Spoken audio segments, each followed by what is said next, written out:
this is the Sports Palace heavy weight room, where we've done an awful lot of heavy weightlifting over the last 25 years. And this book, which I wrote in 1989 and published in 1990, I've sold approximately 1,000 copies now.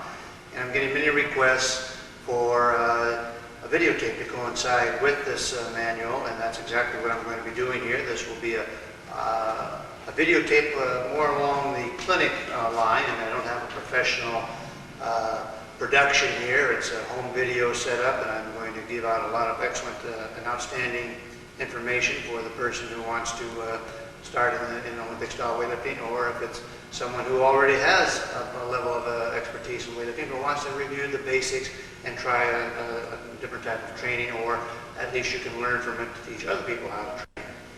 And so what I'm going to do is basically go through the manual, demonstrate all the exercises and the lifts in here, as well as go over tidbits about weightlifting and little pointers on how to be a better weightlifter and improve your technique and improve your strength. One thing I did cover in the manual, but I want to cover now, is the warm-ups. Warming up is extremely important. Stretching and flexibility are so important for the Olympic style weightlifter.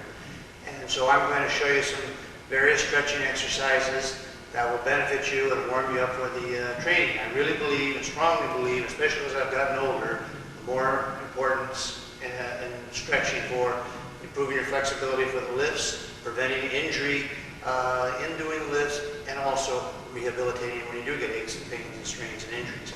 So I'm going to show you some freestanding stretching exercises. First, if I could interlock the fingers, push down. This is good for the wrists and the fingers and forearms, and then over your head and reach up and back, and stretch from one side to the other side, and back and forth, and then arm circles, a few arm circles. I'm not going to go through a long stretching routine here, just show you some general stretches. Very important to loosen up the shoulders, rotate the shoulders, rotate the head around, twist the body, front twist, side to side. Stretching should be done, very mild and passive. And do a full squat. Interlock the fingers again. Put your elbows between your knees and kind of push your knees together. Again, the grip in the hands are very important in stretching and warming up. The bottom squat position is very important in warming up. Stand up. One of my favorite stretches is go into a squat, hands out front, hands on hips, lean back, and forward, touch the toes, back up, and repeat.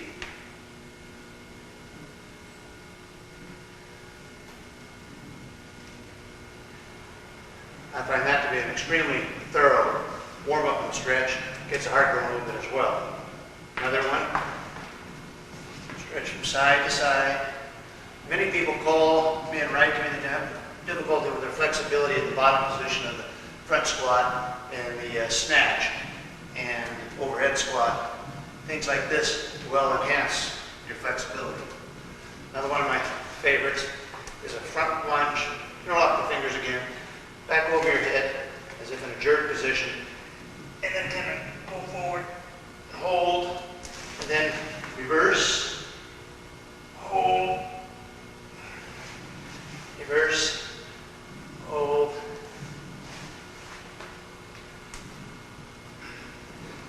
and so forth. Another good one, the feet wide apart, is upper body rotations, circles, both directions.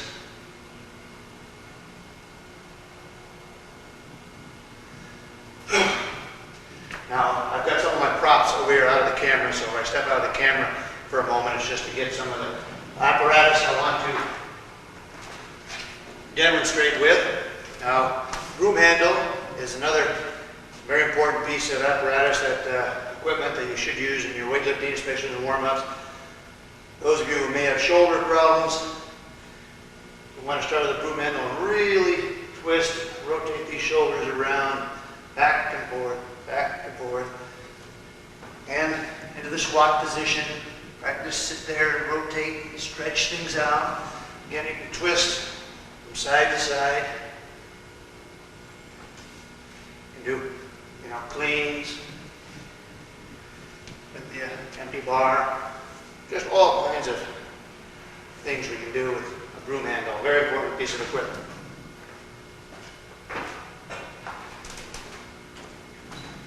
Now, the barbell. The empty bar. Start with the empty bar. And there's another little warm-up routine that I recommend. Take the empty bar, 20 kilos, 45 pounds approximately, and military press front and behind the head a few times. 5 times in front, 5 times in back. Then a few squats, a few back squats. Then some good mornings. Press it up, and front again. Stiff leg, front squat. More front squats. And finish up, stiff leg and deadlift. Like that. Now, what I recommend, 5 back squats, 5 front squats, 5 good mornings, 5 stiff leg and deadlifts, 5 presses in front, 5 presses in back. And also, I really want to stress the importance of the stomach. It's very important, before after you're stretching or before, to maybe do some sit-ups, abdominal crunches, leg raises, side bends and twists with a stick, things like that. But it's very important to maintain a strong abdomen. Strong abdomen will give you a strong back or support the back so that you won't have less apt to have an injury. And so don't neglect your stomach and don't neglect your warm-ups. A couple of things I want to go over that I want to touch on now, and I'll deal with them more detail as we get into the program. And that's equipment. There's special weightlifting shoes that are good for your balance in the bottom position and also for squatting. Straps for doing pulls, and a lifting belt support for the low back and doing heavy lifts. On your first 2 programs, I don't like you to use any of these. I want you to develop your training, conditioning, and technique without these. These will come later. But I want you to, this will help you develop your flexibility and your body position, and know a little bit more about your body and how it relates to these lifts without a belt, without straps, and without the shoes. Eventually you'll get to those, but I like to hold off. And maybe you won't even need them in your career. Everybody has to have shoes. I mean, you need a good pair of shoes, but the lifting belt has become quite obsolete, and many world-class and Olympic champion lifters don't wear the belt, even for the clean and jerk. Straps are excellent training aid because without the use of straps, your hands get tore up pretty good. But I don't like the beginner to use straps because I want you to develop your grip, develop the calluses on your hand, toughen up the hands, and the only way to do that is go without the straps. Also, the hook grip is something I don't like a beginner to start on. We'll get into the hook grip later on. The hook grip is where you wrap your thumb around the bar and then grab your fingers, and it just gives you a more secure grip. But on the first 2 programs, maybe in the first 3 programs, I don't like to get into the hook grip. It's a little bit painful when you're learning it, and I feel that a beginner is going to have enough things to concentrate. So I don't like to give a beginner everything that they should know about weightlifting. I like to start at the very basics and build from there. And so we are now ready for program 1. This is 12 training sessions 3 times a week. 3 times a week is ideal for a person who maybe has a job, maybe has a school or other sports they participate in. I've trained a lot of top lifters. I've got very, very strong on a 3-day-week program. And 5 reps is what I recommend. These are a good number for a beginner because there's a conditioning factor involved, stretching, and so forth. Stretching, limbering up and learning the flexibility of the movements. So what I'm going to do now is I'm going to start with the empty bar and show you the hang power snatch. And the way we determine the snatch grip, where do we grab the bar, is approximately your elbow. The width of your snatch grip width should be the distance of your elbows, approximately. Maybe a little less, maybe a little more. But this is a good starting point. So the hang, power, snatch. First exercise. Snatch grip. The hang position is with the bar resting in the middle of the thighs, back is flat, your shoulders are slightly over the bar, feet are flat. This is the start position. That's the catch position, and up is the completed position. Back down to the thighs, by the middle of the thighs, pull it up, catch, and stand. So this is the start, pull, catch, stand.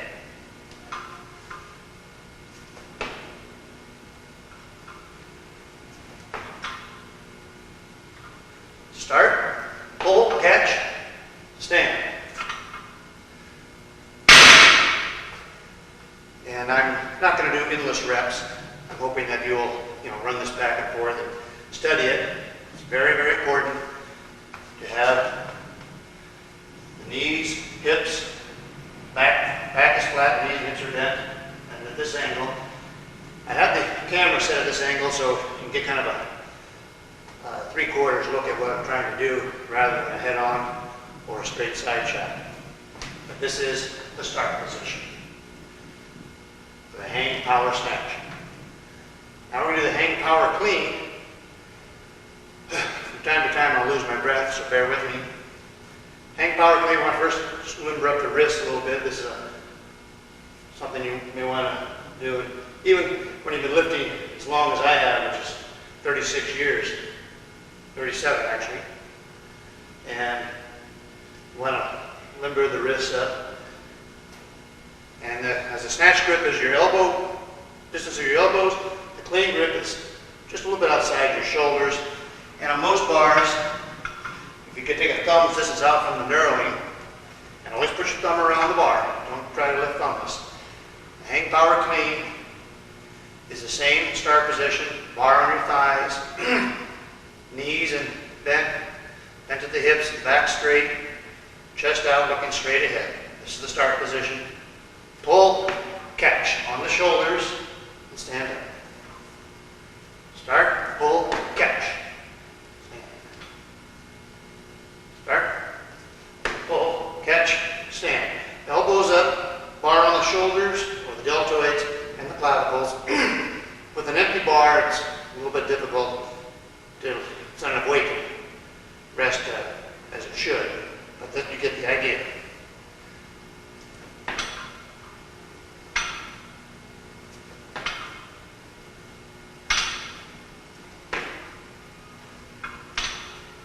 Start, pull, catch, stand. Hang, power, clean.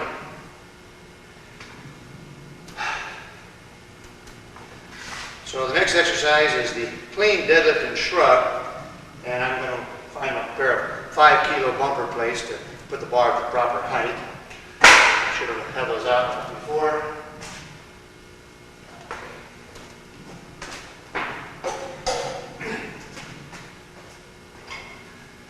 Five-kilo bumper plates are a very good piece of equipment to invest in for training women, juniors, beginners, because you can put the bar at the exact height, the regulation height of the normal weights that you'll be using. Okay, now the next exercise is the clean deadlift and shrug. When I teach Olympic style lifting, I like to start from the hang for the snatch and the clean. And then I do deadlifts and pulls from the floor because a lot of beginners will round their back, bend their arms, and rip the bar off the floor. Very common, unbelievably common. It's like that's human nature. Well, so therefore, when we do the clean deadlift and shrug, it's done very slow motion, because I want you to feel the exact positions and get the understanding of squeezing the bar off the floor. So shrug. Again, thumbs distance out from the bar. Bar touches the shins or, just a hair or two away. Back flat, chest out, arms straight, back straight, looking straight ahead. Squeeze, bar just comes right along the body, just brushes the body up on the toes and shrug the shoulders. And then down under control. So that squeeze, up.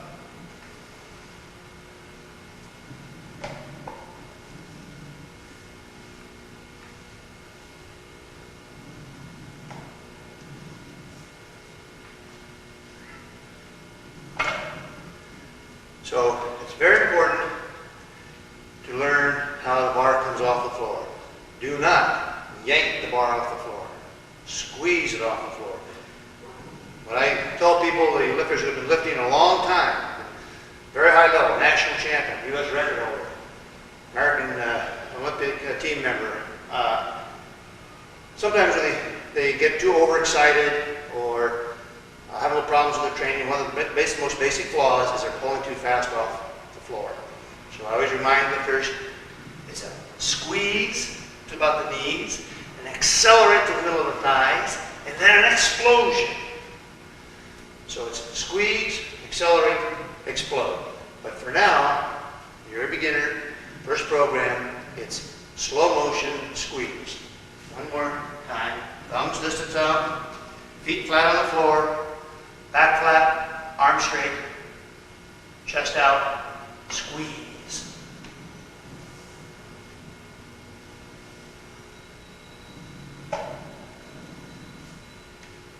Go down and get set each time. Don't bounce. Get set, squeeze. Up on the toes and shrug the shoulders. Squeeze. Up on the toes and shrug the shoulders. And down. Okay. Next we have the push press. And so bear with me while I position the squat racks.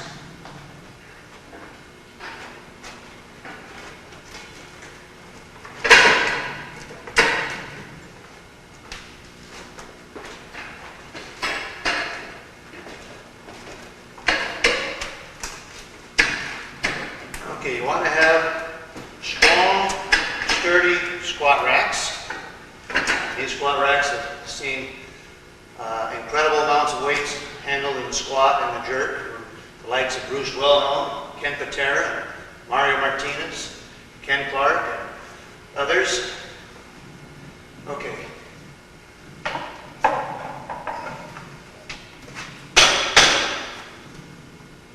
Now, squat racks, you want them to be low enough so that you can take the bar off the rack when you step back and you're not banging the rack.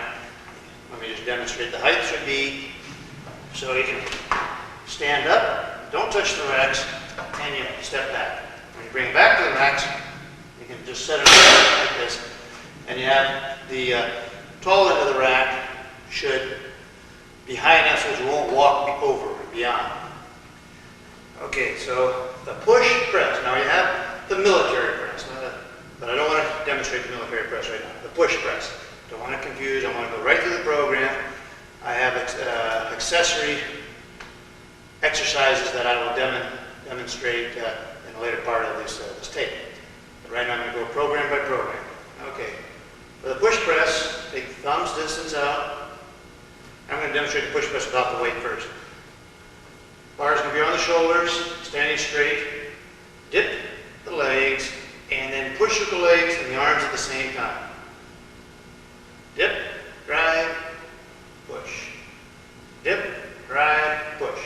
There's no rebending of the legs. Don't even come off the floor with your heels initially. Just the push, press. Shoulder width grip. Step back from the rack. Body is erect. Elbows up. Bars on the shoulders and the clavicles. Dip, drive, push. Dip, drive, push. Dip, drive, push. Dip, drive,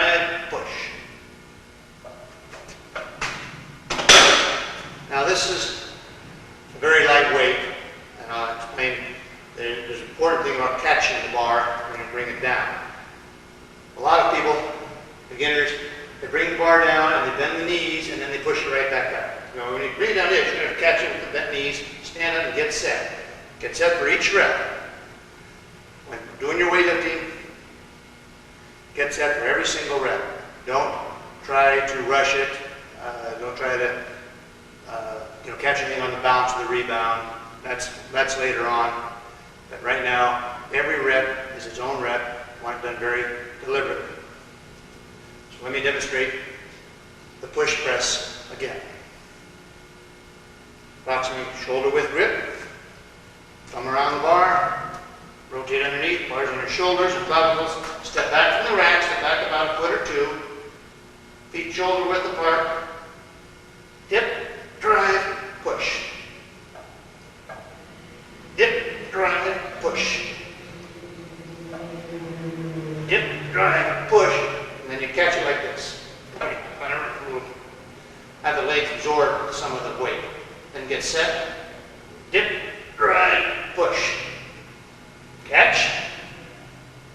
Set. Dip, drive, push. Catch. Back and around. Okay. I'm having a good workout. This is only 30 kilos. Bar's 20. Actually 5 is 30 kilos, but this is just for demonstration purposes. But still, talking and lifting, takes its toll. The next exercise is the front squat. And for the front squat, let's say I have to find some more apparatus, 2x4s and 1x4s.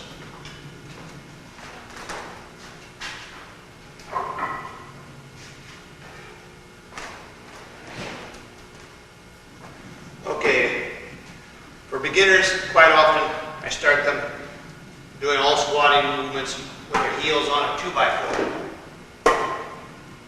And this brings up something that I may have neglected initially, is talk about the hand spacing, but we didn't talk about the foot spacing.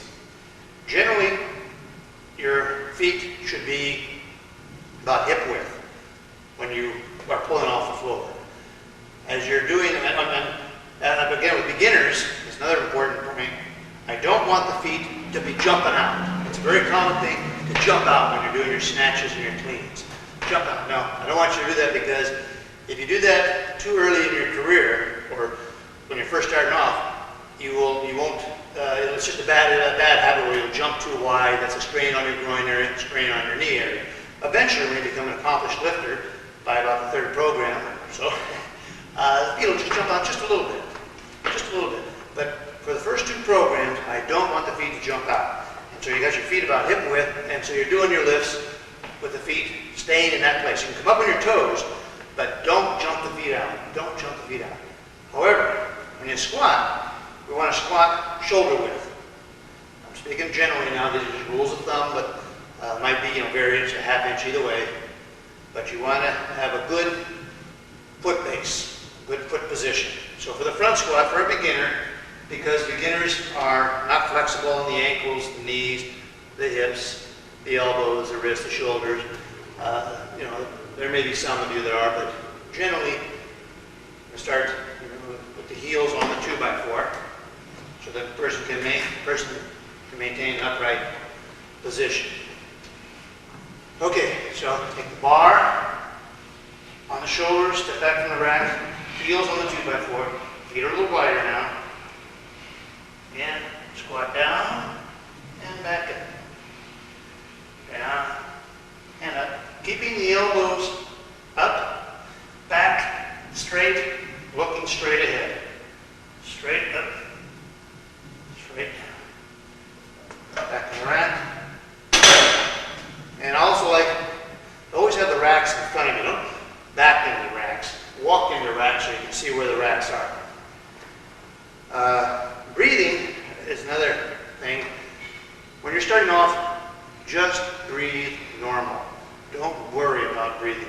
We'll get into breathing techniques a little later. Okay, now, let's say you've accomplished after, it might take a month, it might take 2 months before you can squat without the board. One little test I do with people when I first turn them off to see whether they're, how long they can be on the board or whether they even need the board, is I say, put your hands behind your head and squat down, flat-footed, and hold that position for a while.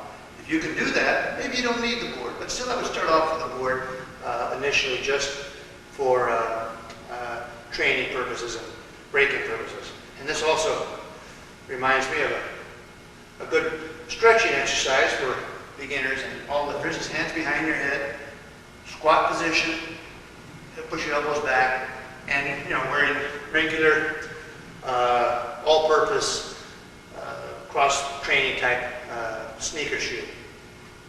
And this will help your flexibility. So after, let's say a person is real comfortable with the 2x4, then we go to the 1x4. I'm just going to do a few squats on this because I want you to check the form again. The grip.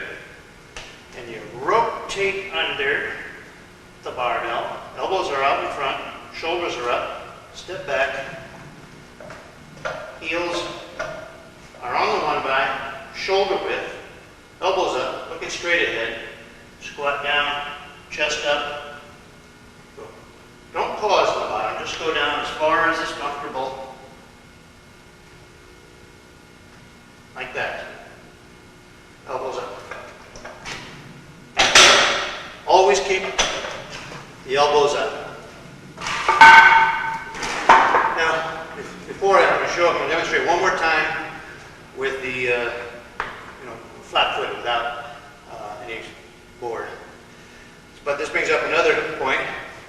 Knee wraps, wrist wraps, and so forth. Again, I don't like to use them, but I like to go without them as much as possible. Maybe later on in your career you'll need them. If you need them, if you feel you got to have them, fine, okay. But I like to start a beginner off in, baggy pair of sweats or shorts. But the reason why I like sweats is you'll beat your thighs up a little bit. T-shirt, loose or something, depending on your climate, you have to dress according to your climate. But clothing that allows you plenty of room to move. Okay, now here's a lot of people have a problem doing the front squat. The elbows are down, the back is rounded. It's really difficult. They have a hard time learning how to rack. So here's a little technique I teach in teaching the front squat. I tell people to reach out as far as you can. That gets the shoulders forward. And then bring the hands back. And there you have a shelf to rack the weight on. It's going to take a while. But you've got to get, a lot of people, the beginners, they're like this. And they don't bring, they're just down like this. You've got to bring the shoulders forward. Shoulders forward, and the elbows up, and fingertips on just outside your deltoids. So I tell people, the hard people have a difficult time, reach up, practice that, then bring your hands back. Reach up, bring your hands back. Then, say, okay, now you grab the bar, and you pull yourself back from the bar so you get your shoulders forward, almost like you take a running start at it.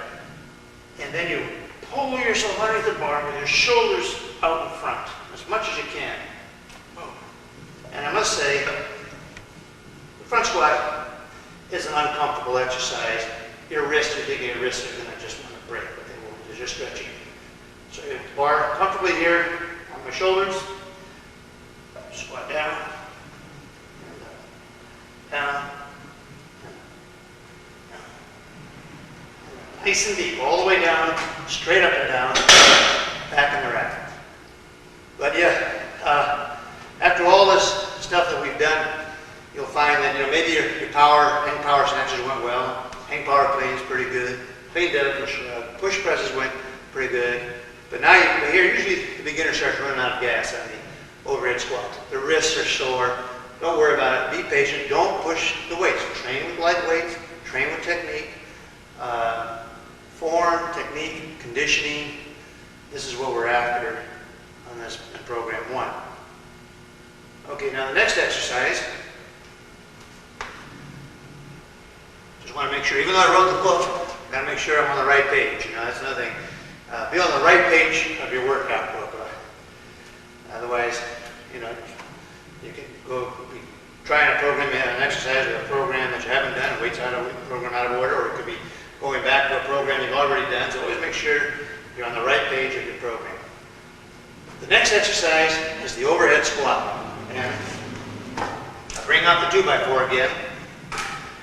Maybe a person can do a front squat without any boards for elevation for the heels, but very few people, very few people can do an overhead squat without the board initially. What happens, let me just demonstrate the overhead squat. The snatch grip, and so you have to adjust, you have to have your racks at the right height again, and at the right spacing so that you can grab and won't be smashing your fingers. Okay, so I get the snatch grip, but I can't grab the bar because the racks are in the way, so I just grab it loosely, get underneath, stand up. Now I grab the bar, proper grip. My feet are shoulder width apart on the 2x4. I push press the weight overhead, looking straight ahead, concentrating, because this one requires concentration now. They all do, this one especially. And all the way down, all the way up, down, and up. And very few people can go that way in the first program, first few weeks. And we finish. Catch it, bending the knees to absorb the shock. Bring the grip, bring your hands in out of the way so you won't smack them on the racks. And a lot of people, it's okay when you start this exercise, maybe you want to go down a little bit. That's fine, just a little bit is fine for beginning. But if you can't go down, you want to go down as far as you can, but two common mistakes that happen in doing the overhead squat is the bar will come forward because the shoulders aren't flexible enough to rotate back. People, they don't understand the concept of the snatches. Reach up, reach up. So they kind of relax and bar comes forward and arms back. They learn through this exercise, and that when you're doing snatches, the bar has to be locked up. You got to be reaching up. The bar has to be back over your ears. So we do the same procedure. After a person becomes comfortable going all the way down with the 2x4, then we'll go to the 1x4. And I'm trying to demonstrate these exercises enough so that you can really get a thorough understanding of the lifts, and so I can, as I'm doing them, I can explain different little things to you about the lifts. Okay, so we want to do with the 1x4. Overhead squat, step back, heels are on the 1x4, feet shoulder width apart.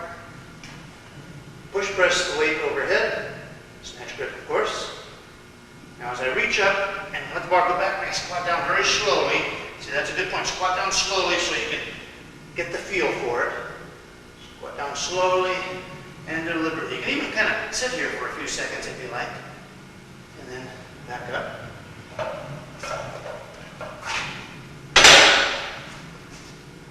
And now I'll demonstrate one more time. And generally the first, you'll get the front squat under control before you get the overhead squat under control. It just takes a while. You've got to have confidence in the bar being where you feel confident that it is and you can control it. A lot of people they're so concerned because they can't see the bar. Okay, so I'm going to show you another little technique once you kind of get fairly good at the overhead squat. You can also do this when you get to the squat snatch part of the program. You can also do this technique. But this is when you get to the bottom position, we're going to stop and look around. So let me just demonstrate. Get my snatch grip, bar and shoulders, step back, push press the weight overhead. Now don't squat down until you're ready. Make sure you feel comfortable with the bar back in position. So always take your time on doing the overhead squat. Make sure you're ready. You feel comfortable and confident with the bar is. Squat down.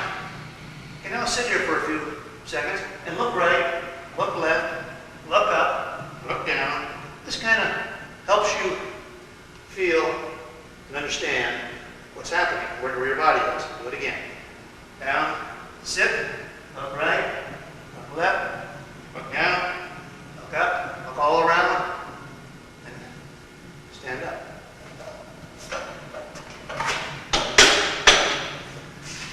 This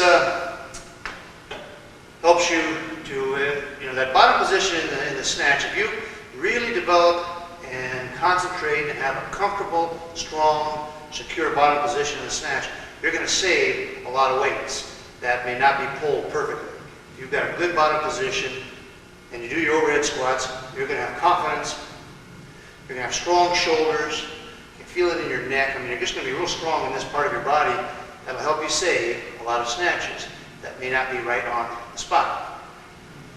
Okay, the next exercise in program 1 is the bench press. So I'm going to have to turn my camera a bit because I want to take each exercise in order so you know exactly what we're doing. So I'm going to take a brief pause while I reposition the camera. Okay, I'm set here for the bench press now, and I'm not going to use any weight, but just a standard bench press. I want to demonstrate the proper technique, proper grip, and explain a little bit why we even do the bench press. So I am Olympic lifter. Why do the bench press? Well, the bench press is an excellent way to strengthen your shoulders, your triceps, your chest muscles. These are all important in weightlifting, all important in the overhead lifts. And so let's, after we've done all this stuff, squats and pulls, your back's tired. So you can work your triceps, your deltoids, and your chest. Chest muscles are important to be strong. People can pull a pec pulling on weight. So I mean, they think, "Whoa, I'm going to need my pecs. I'm a weightlifter." No, it's very good to have a complete, strong upper body. So I believe that the bench press is an excellent exercise for strengthening triceps, deltoids, and the chest and the overall upper body. And I believe they use a kind of a wide grip, maybe not quite the snatch width, but wider than shoulder width. You can go, it's up to you. If you want to work your triceps more, you do a closer grip. If you want to work your shoulders, triceps, and chest more, a little wider grip. And let me just demonstrate two things. Here's the way, the standard way to do a bench press. A wider, somewhat wide grip, feet flat on the floor. And again, good solid racks. Bring the bar down to your chest and push up. And it goes kind of from your high point of your chest back over your shoulders. Chest, back over your shoulders. Chest, back over your shoulders.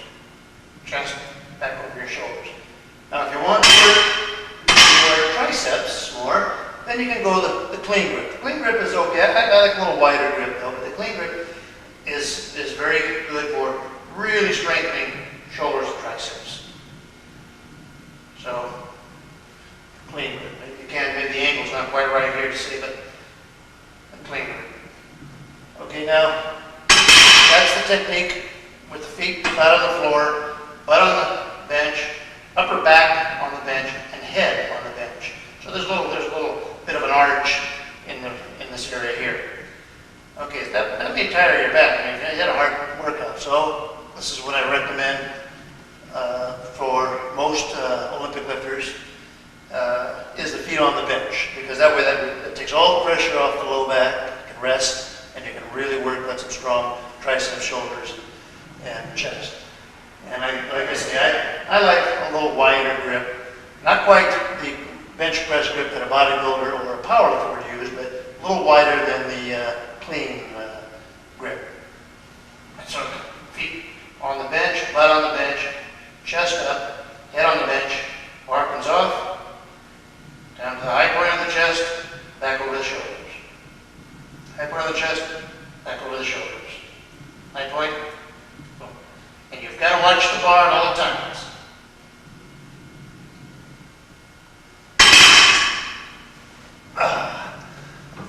Okay, so that concludes program 1. 12 workouts, and take your time. I've got, start with light weights, work up gradually, don't be too hungry. Don't think this is a crash course. You know why they call some courses crash courses is because you get on them, you train like hell, and you crash. So don't do that. Just be patient, persistent, and take your time and be deliberate with all your movements, and you'll get there. Now, in a moment, program 2.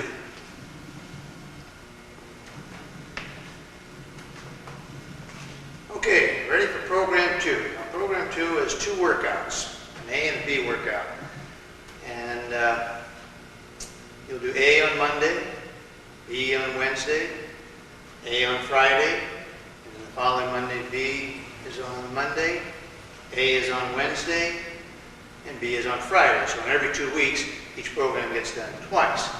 But this is because we want to start doing more exercise, introducing more things, and we're breaking the program up a little bit. So you've now hopefully mastered the hang power snatch. So now we're going to do power snatch from the floor. You know about where to get the grip? Bar is right against the shins or just a fraction of a hair away from it. Back flat, arms straight, chest out, looking straight ahead.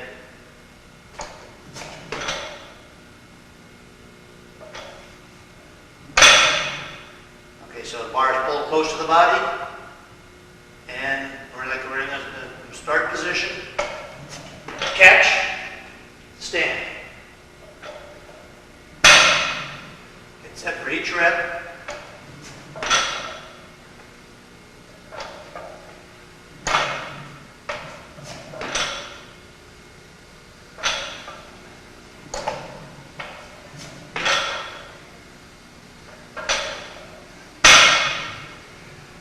Now, important things here are to keep the arms straight as long as you can, feet flat on the floor, and then when you're almost extended, boom, arms bend, body's extended, and then you come catch it in the quarter squat position. Bar back behind your ears. Bar must be kept close to your body, your legs, your body, close, almost brushing. It's okay to brush the thighs. Don't bounce it off the thighs.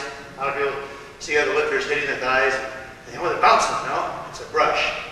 It's a brush. It's a brush. You don't want to tear your shins up. You don't want to be so close that you're taking the skin off your shins. You want to be just a little bit away. It's another reason why it's a good idea to wear sweatpants. You don't want to scar your body. It's not necessary.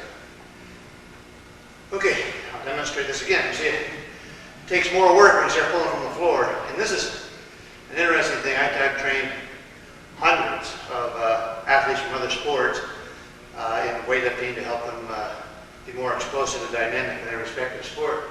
And they all are absolutely amazed at the level of conditioning and heart and lung work that is involved. You're breathing heavy, your heart's pounding. I mean, this type of training is a very high carryover of cardiovascular.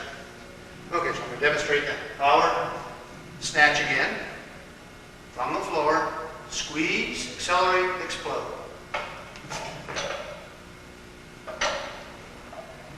Squeeze, accelerate, explode.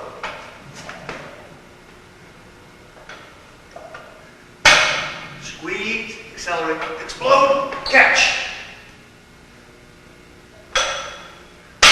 Now it's important. Okay, I'm going to say again, I don't want to move the feet. I don't want you to move the feet. I want you to catch it in a quarter squat and hold that for a second. Because eventually, when you feel comfortable in the quarter squat, it's going to be natural just to go into the full squat. So it's squeeze, accelerate, explode, catch in a quarter squat, hold for 1 second, stand up. Okay, now I'm going to do the power clean, so just loosen the wrists up a little bit. Power clean, shoulder width grip. Make sure you get set. Arms straight, back straight, chest out, looking straight ahead. Squeeze, catch.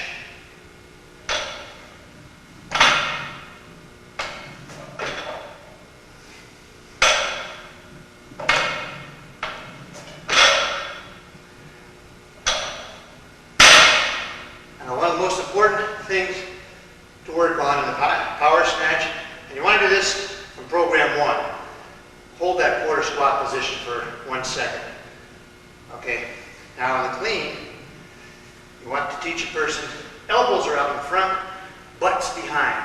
time.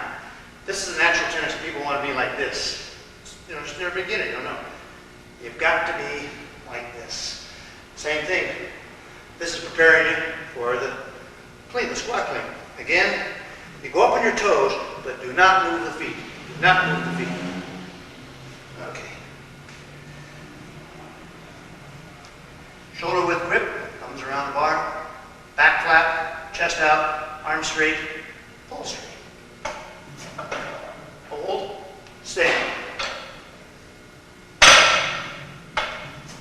Hold, elbows in front, butt behind, stand. Get those elbows around, butt behind. Stand.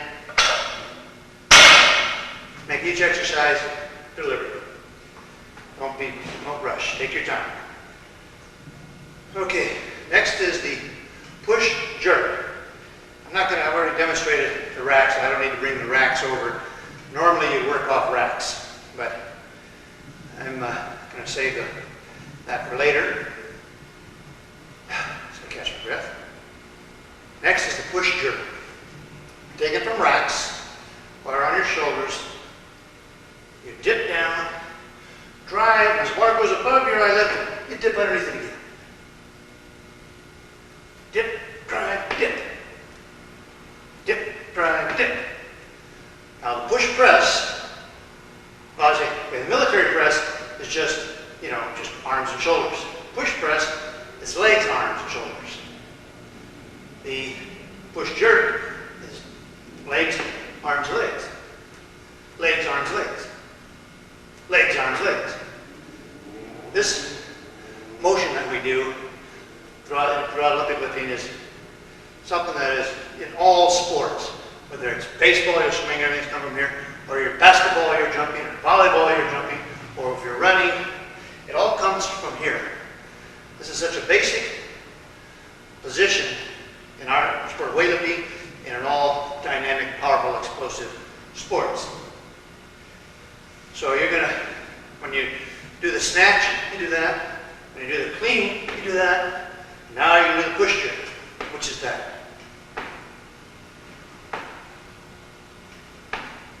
Okay. Some people have confusion between the push press and the push jerk. Learn them individually, separately. Learn to be a good push presser and a good push jerker.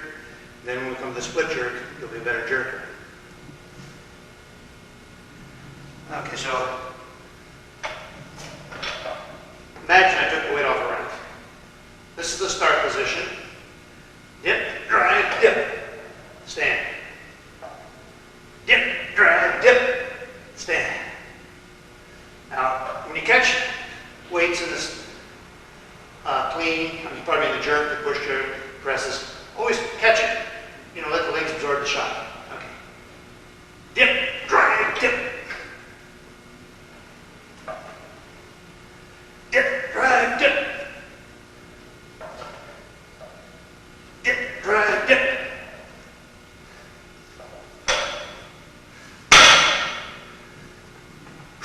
Now, another thing when I'm coaching beginners, I tell them there's three very important things you need to know when you're lifting weights.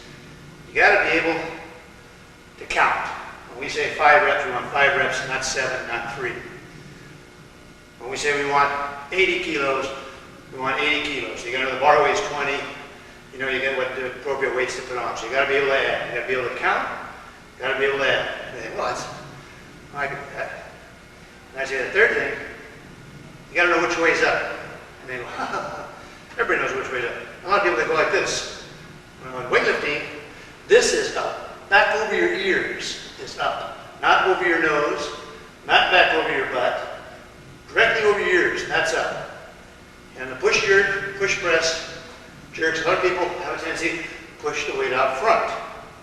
It's up, but it's up out front. You can't hold it. It's got to be back over your ears. You want the weight directly over your ears, over your shoulders, over your hips, over your ankles. You want to be a straight line. If the bar's out here, it's going to fall back down. Of course, if it's back, it's going to go beyond as well. So in the press, push jerk, the split jerk, bars right over the ears. In the snatch, it's going to be a little wider because of the nature of the lift. It's a little different. So the bar will be a little bit further behind you. Okay, push jerk again. A lot of people have problems with the push jerk or the push press. And they get mixed up. Once I teach someone to push press, then the push jerk comes very easy. But if I teach the push jerk first, then they can't do the push press. The push press is a very good exercise. These exercises are preparing you and building you up for the jerk, and they're developing strong overhead strength, which is, I see a lot of lifters clean jerk and then get up the wobbles because they haven't done enough overhead work. Let me demonstrate the push jerk again. Shoulder width grip. Now, pretend I do it off the rack. So I want you to take the weights off the rack as much as possible. Save your back. Okay. Dip, drive, dip. That was a little forward.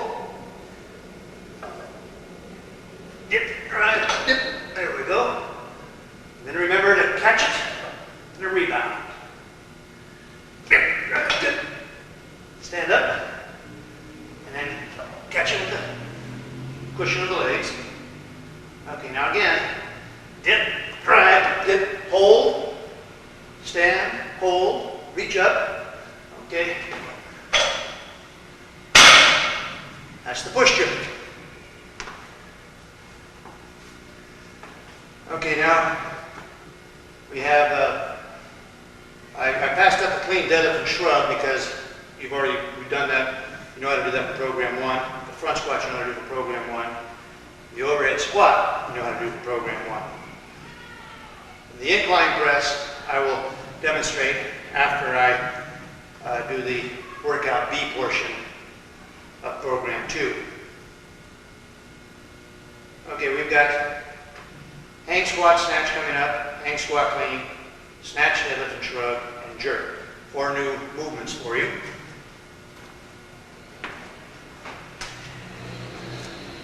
Okay, hang, squat, snatch. Snatch grip, take the bar from the floor. When I teach the hang, I like to kind of stand up here and go back down to the hang position. Okay. Now we're moving the feet out this way. Okay, hang position.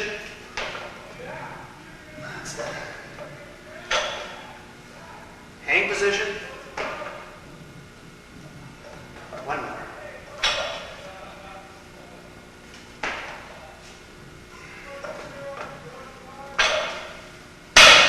Okay, now the feet can move out. In the squat snatch and the squat clean, the feet now can move out. And you can see that I'm lifting in regular cross-trainer type shoes. My balance isn't the way I'd like it to be. That would be normal for beginners as well. Also, I didn't warm up thoroughly. I'm showing this all these exercises. I didn't warm myself up for that, but the next set will be better. Hang, squat, snatch. Snatch grip. Bar comes from the floor, all the way to the stand-up position. That way you get set. And you go down to the hang position, in the middle of the thighs. There, you can see the feet popped out, straight ahead. Reaching up. Chest out, back straight.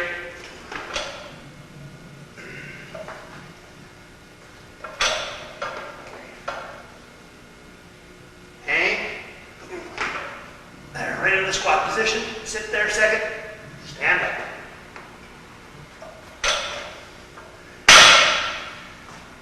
This may take a while to go all the way down to the bottom position, so a beginner might want to go just there.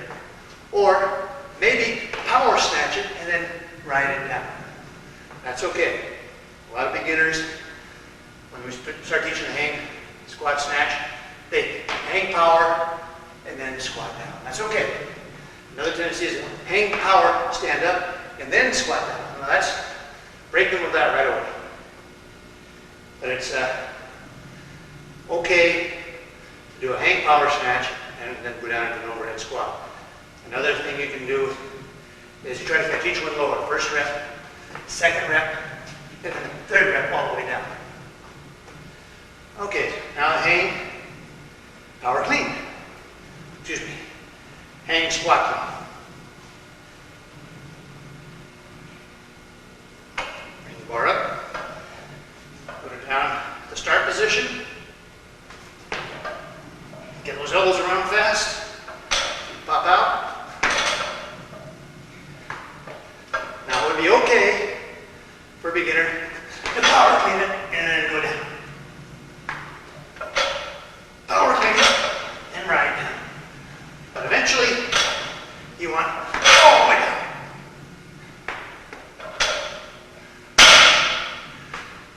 Now the key here is getting those elbows around fast. You got to get those elbows around fast. No way you can do it without getting those elbows around fast. Elbows around slow, back's going to be rounded, bar's going to fall off. And it's not uncommon to jam. If your elbow hits on your thigh like this, you can jam the wrist. It's going to hurt like the dickens, and it's going to knock you out of commission for 1 to 3 months. A severely sprained wrist due to jamming it on your elbow because you didn't get your elbows around fast enough. Get those elbows around. Get those elbows around. Okay. Let me do 3 reps here. Hang, squat, clean. Rep. Even though I'm coming from the hang, I take the bar off the floor correctly. Bring it up to here. And go down, stop. Make sure the person does it from the stop. Elbows around fast. And then stand up. Feet pop out a little bit. Okay. Stop.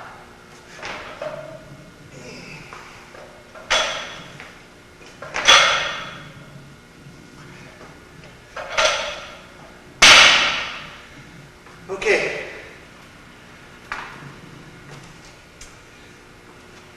Hang, squat, snatch, hang, squat, clean. Be patient. Don't worry about it if you fall on your butt. It's okay. Which brings up another point. If you're going to miss a weight, or if you're missing a weight, get out of the way. The weight's kind of knocking you, don't fight it. Let it go in front, and you go this way. Or if you're doing a jerk, and the weight's going to do, I'm going to go behind you. Now don't get in the habit of throwing weights. Don't bail out on every attempt because it's not just right. But if you're in a problem, down here, just let it go in front. You got to snatch, and it's kind of, get out of the way. Don't stay underneath the bar. Let the bar go in front or in back, but you go the opposite direction. And stay with the bar. Don't, slam it down in disgust and let it roll off and bang into maybe another person or a piece of equipment. Treat your equipment with absolute respect and almost reverence, if you will, because this is your sport. It's an activity that's the greatest strength and power training sport in the world, bar none. And so you want to treat it with respect. You're learning a tremendously athletic sport. Treat your equipment well. Otherwise, next thing you know, you got broken plates and bent bars, platforms all chewed up, and then you're opening yourself up for injury. Also, depending on what kind of gym you're training at, the gym owner might say, hey, you're out of here. No more lifting, bring in more Stairmasters. So be kind and respectful of your equipment. So it's okay to drop them and so forth, but control the descent and never throw weights. And if you miss one, never just let it roll off into wherever it may go. Stay on that bar. Okay, now the snatch, deadlift, and shrug. Snatch, grip. This reminded me of something else. Always make sure your plates are snug and on the bar. It's not necessary that you use collars unless the weights are sliding all the time. But always make sure, check that your plates are snug on the bar, right up there. Otherwise you get them scattered out or out of balance, and that's not a good idea. Snatch, grip, wide grip, chest out, arms straight, looking straight ahead. Deadlift and shrug. squeeze, up, squeeze, up in the shoulders, shrug, under control. Slow motion. I want to get the idea of that transition.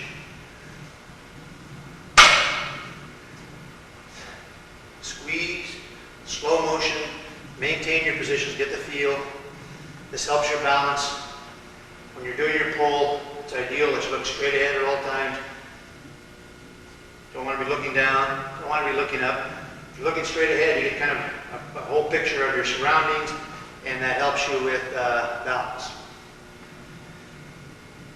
Okay, again.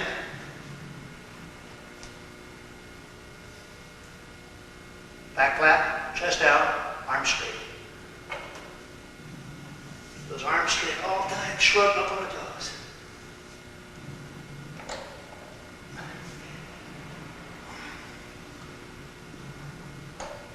Squeeze, slow, slow, slow, slow, shrug, toes. Slow motion. Deliberate, arms straight. Common flaws, bending the arms too soon, rounding the back, pulling too fast. Squeeze, slow motion. Okay, now we have the jerk, the split jerk. And again, like I say, I would like you to do this off racks because I want you to learn how to work off racks. Your back is tired. I don't want you doing bad technique and for your jerks for the clean or anything like that. So pretend I've taken this off the racks. The jerk. You want to practice beforehand, before you touch the weight. You might even try to start with an empty bar, but even before you do that, your feet are directly underneath the hips. See, maybe you've done a clean and you stood up and your feet are wide, you got to bring your feet in. So if you've done a big clean and your feet are wide, now you got to bring them in. So, because this is your power position. Feet right underneath the hips, bars here. You're going to dip down, try, split, and the weight goes over your head, and then you recover in small steps and bring the bar down. Again. Now, which foot goes forward? Well, you have to experiment. Which foot feels more comfortable?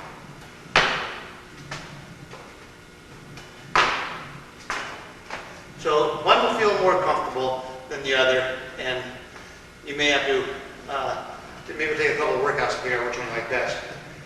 But again, beginners, a lot of them do this. Just a little bitty split. They think they're splitting a lot, but they're not. It's really, this foot goes forward about 1 foot, this one goes back about 2 feet. So you got about 3 feet of a split, more or less. Depends on the size of the person. Basically, 1/3 forward, 2/3 backward. Then recover in little steps. You don't want to recover in big steps, because if you do recover in a big step, you might throw you out of position and you lose the weight. So recover in little steps, and I'll demonstrate with the bar. But the jerk, it takes a while. People will set the bar down too soon. But common flaw is they finally got the split down, and as they recover, they bring the bar down. You see? Now you recover, you got the good split. Recover front leg first, back leg, front leg, and you got to secure, then you bring it down. Okay, so pretend I'm taking this off a rack. And my feet are right underneath my hips, straight ahead. I dip, drive, split, hold, recover, little steps. Dip, drive, split, recover, little steps.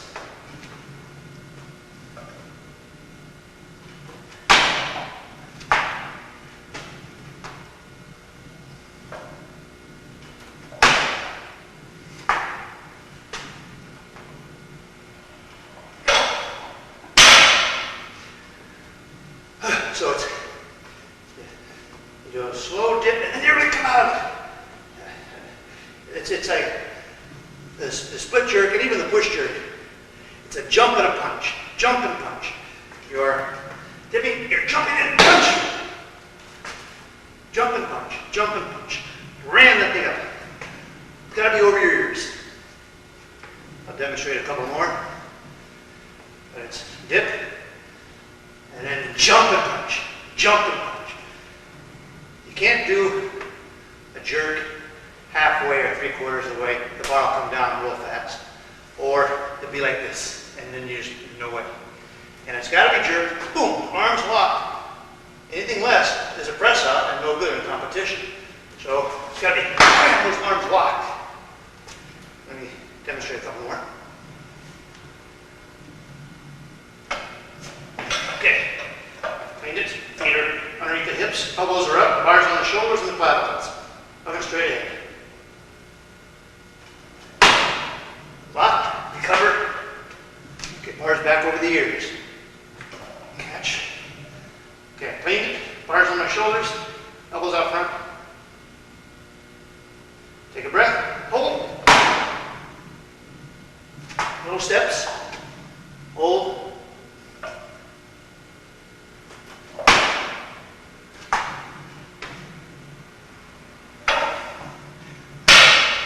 Remember to hold that weight and recover in small steps. A big split. It's better to learn a big split and maybe shorten it if it's too much. But if you learn on a little split, then it's too difficult to relearn that later on. But it can be done, but it's right from the beginning. Big split. Big split. Okay, I'm going to now demonstrate the incline press, so I've got to change my camera angle a little bit. And also on workout view, we got the front squat and the overhead squat. We're doing the front squat and the overhead squat so much because it's so critical to the squat snatch and the squat clean. We'll get into the back squat in program 3. But so if you think, well, a lot of front squat with an overhead squat. Yeah, the overhead squat, so like I say, it's so good for the shoulders, so good for your bottom snatch position, and also it's a light squat workout, so it's adding some light squats to your training. Okay, now I will set up for the incline press.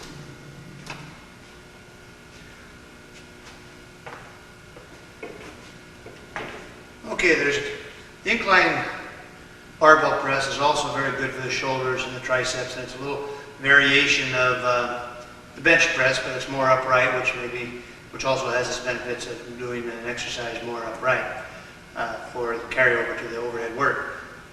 But still, you get to do it.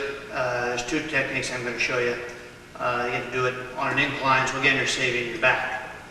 Okay, so this is the incline barbell press where you start with the bar on your chest.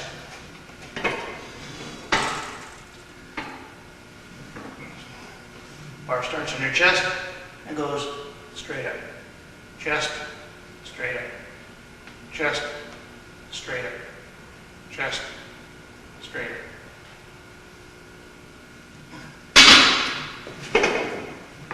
On the incline barbell press, we use the clean and the jerk grip.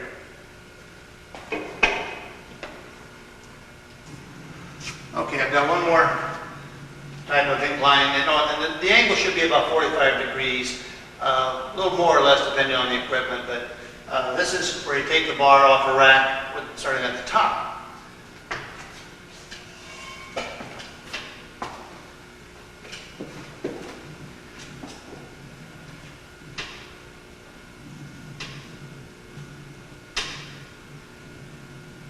Clean grip, chest, arms length, straight up.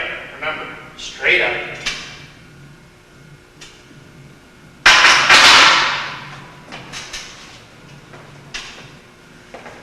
Now it depends on which type of incline barbell press apparatus you have, which one you can use, I guess.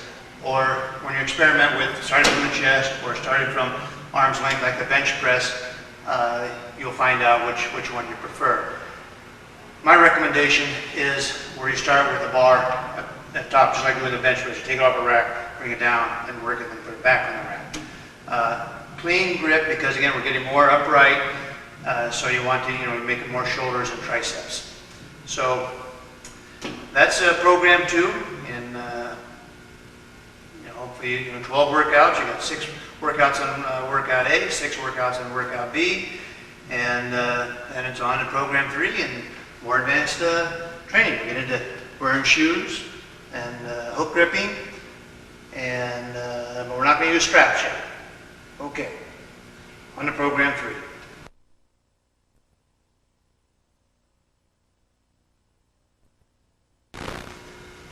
Okay, we're on program 3 now. This is also 12 training sessions, 3 training sessions per week.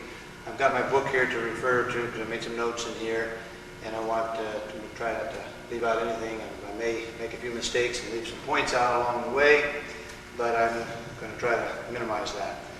On program 3 is where I want to introduce the hook grip.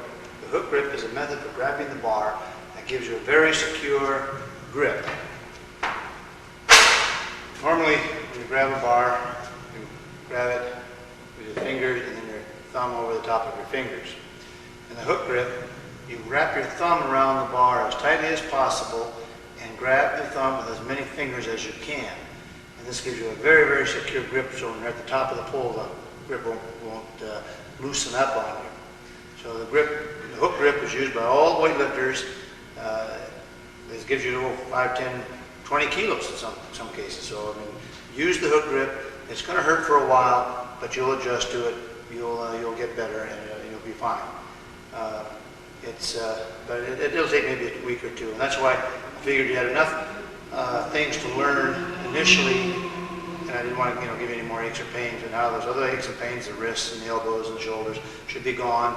So now it's time for the hook grip, because that's going to hurt for a little while.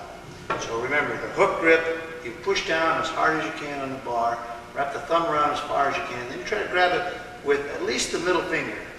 I know some of you, if you have short hands and you only grab it with one finger, that's still better than nothing. So grab it with as many fingers as you can, the hook grip. Okay, also, I'm wearing lifting shoes. These are special shoes that are designed for weightlifting and have been tried and tested for many, many years now. They got a wooden sole, got a strap that goes across, secure the foot in the shoe. It's a very high quality shoe for stability and balance. So I think it's very important to be secure on the floor. If you wear cross training type shoes, they're soft, they'll wobble, and with a heavy weight, that can mean failure. So the weightlifting shoe, Adidas is the one that I highly recommend. You notice I'm wearing Adidas gear. I really believe in the Adidas line of equipment for weightlifting. But the Adidas shoe is, in my mind, the absolute best lifting shoe in the world. And I know that other companies make lifting shoes, but they also copy the Adidas design. And you can get Adidas lifting shoes through the United States Weightlifting Federation, now called USA Weightlifting. Okay. Also, we haven't been using chalk. Now, remember what chalk is? Magnesium carbonate. And gymnasts used it, weightlifters use it, anybody that grabs an implement. I don't know, I think even shop putters may use it in distance stores, but I'm not sure. It's just what it is. It's like a chalk material that you put on your hands, because as your hands are perspiring, you're working hard, and other people are training with you at the same time, the bar gets all sweaty and you lose your grip. So it keeps your hands dry and helps you have a secure grip. So when you apply chalk and then your hook grip, it really gives you a secure grip, and you shouldn't lose the weight. The reason we didn't teach the hook grip and using chalk in the first 2 programs was because I want you to develop your grip. And if you have weak grip, weak power, then you'll have to do some exercises for that. Also, on program 3, I want to explain, because now we're going to start mixing exercises. The first new exercise is the power and squat snatch. And so, for example, 2 sets of 5, that means 3 power snatches, 2 squat snatches. 1 set of 3 means 2 power snatches, 1 squat snatch. 1 set of 2 means 1 power snatch, 1 squat snatch. And then I got 3 by 2. That first 3, the first number is the number of sets. So we're doing 3 sets of 2. And that would be 1 power snatch, 1 squat snatch. Now let me demonstrate this, because you know what the power snatch is and you know what the squat snatch is. Now we're combining them because I found this to be a very effective method for improving technique and conditioning, and for a weightlifter to really get control of the bar. Pardon, I just got this broom handle in my way. Don't want any distractions. Okay, and then this is power snatch and squat snatch from the floor. 5 reps. The first 3 are power.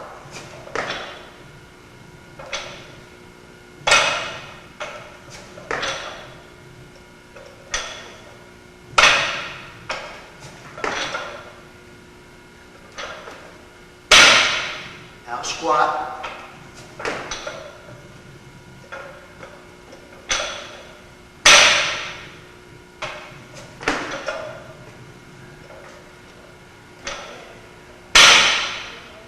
You'll notice in the power snatch, I don't jump the feet out, and I don't recommend you do either. But in the squat snatch, the feet have to drop out a little bit. Now also, if you noticed on that set, I didn't hook grip. I forgot. But it's a very lightweight, and once you accomplish the hook grip, I recommend when you do your very light warm-ups that you don't do the hook grip, you save it for 70–80% lifts. Saves your thumbs, also helps you strengthen your grip. So I'm going to do 2 power snatches and 1 squat snatch. This is the power and squat snatch exercise. Power. Power. Squat.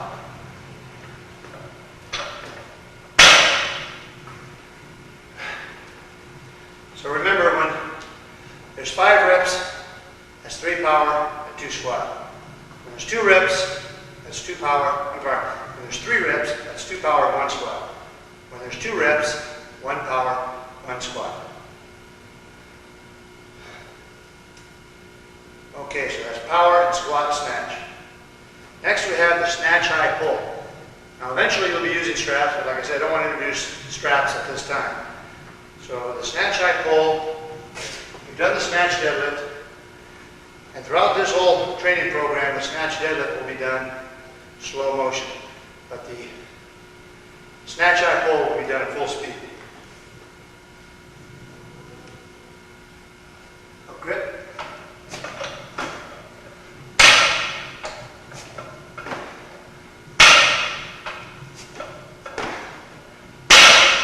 Now this is the way I teach it for beginners. There's many different ways of doing a high pull, and I don't want to confuse you, but this is the way that I teach it, and I believe for the beginner. And what it is you're doing everything but snatching.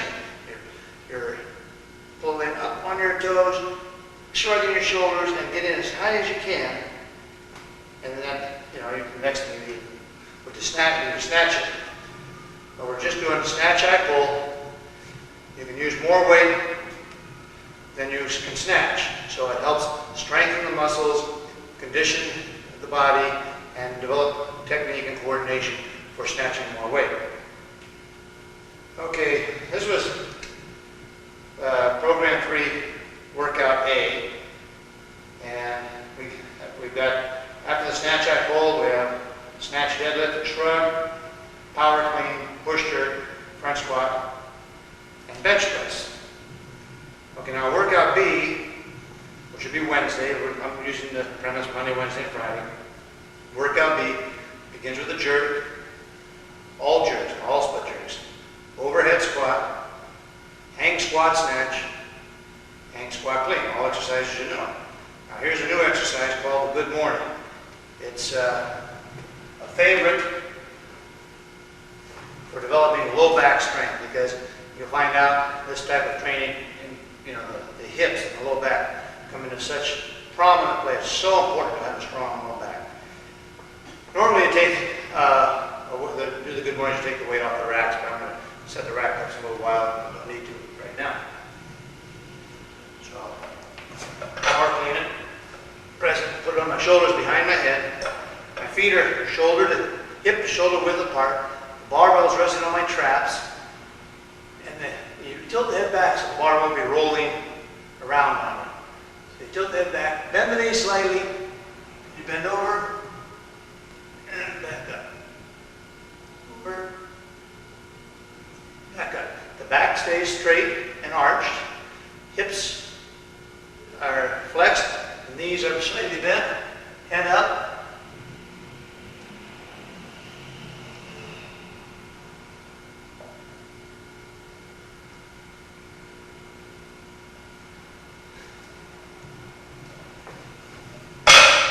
That's the good morning exercise. Some people find this exercise very hard on the low back, especially with all the work that you're doing. So go very light and build up. You see I have 3 sets of 8 repetitions here, so it's meant as an exercise to develop the muscle in that area. Okay, so then you finish off workout B with bench press and incline press. Okay, now workout C, it'll be Friday, and this starts with power and squat clean. Now you see 2 sets of 5, so that's going to be 3 power cleans, 2 squat cleans for 2 sets. Then 1 set of 3, 2 power cleans, 1 squat clean. 1 set of 2, it's 1 power clean, 1 squat clean. Then 3 sets of 2 reps, 1 and 1, 1 power, 1 squat. Let me just demonstrate.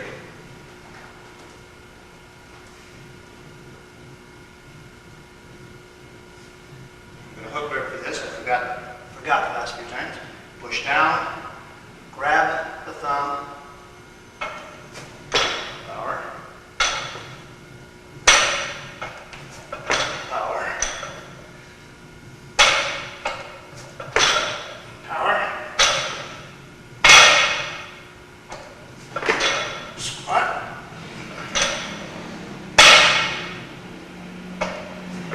squat.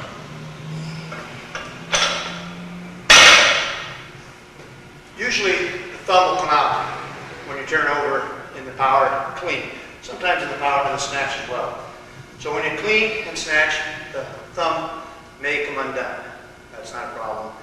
The main thing, as long as that hook grip stays in while you're pulling through here. Okay, I'll demonstrate again. 3, 2 powers, 1 squat.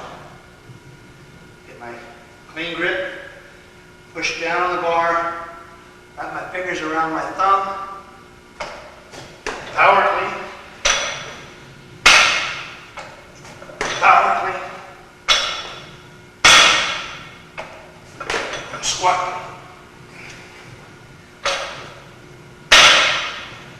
Again, you'll notice in the power movement, the feet don't move out, but in the squat, the feet do. Now I'll demonstrate one more time. These combination exercises where you mix a power clean with a squat clean or a lift from the floor or then from the hang, they're very, very good for developing your coordination, your control and conditioning.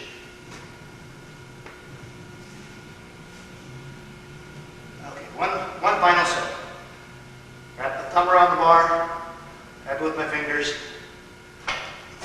Power, squat.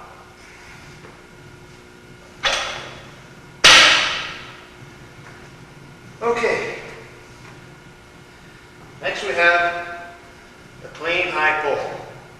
Very similar to the snatch, except clean, close grip, but we're going to pull it as high as we can. And it's done fast. Remember, always do your clean deadlifts and your snatch deadlifts slow motion. That's the purpose. That's what we want. I want you to develop position, strength. But when you're doing the high pull, and I don't want you using straps. I want to develop the grip. I want you to develop your hook grip. So you hook grip it and you pull it up to about your rib cage.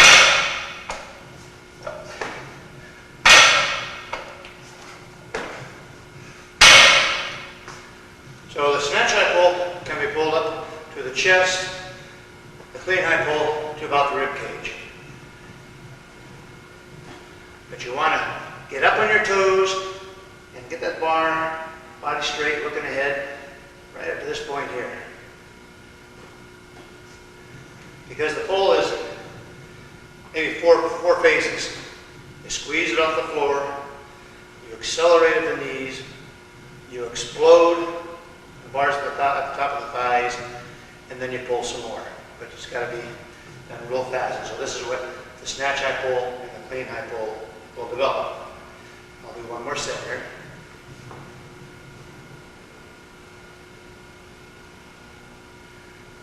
Okay, thumb around bar hook gripping.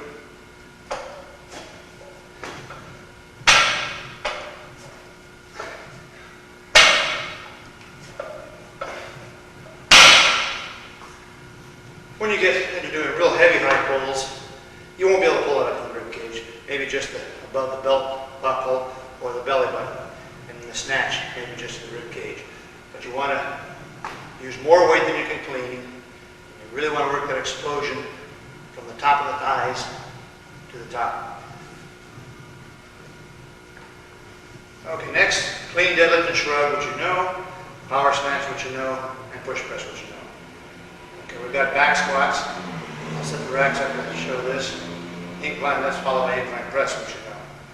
So, I'm going to set the rack ups momentarily.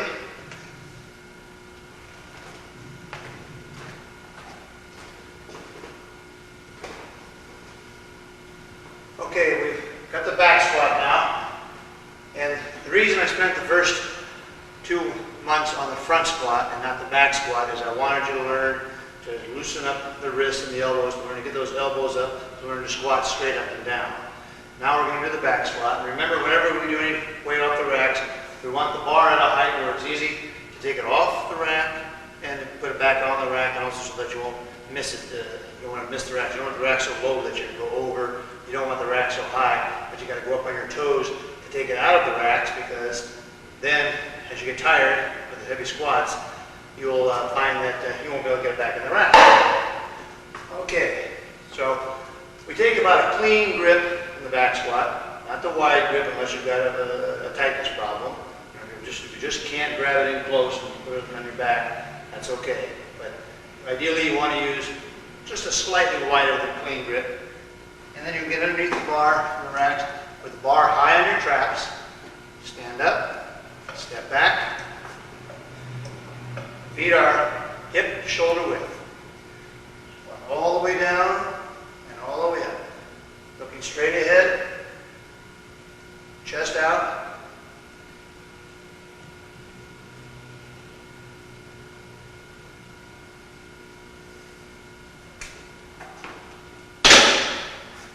You want to look straight ahead, want to have that chest out, squatting straight up and down. Now if you're still having problems with balance, it's okay to still be using the 2x4 or the 1x4.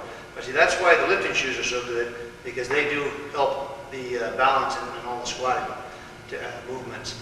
But if you still have problems with the balance, use a 1x4 or a 2x4, because you want to be squatting straight up and down. Demonstrate a few more. And the breathing is on all these exercises is breathe normally and natural.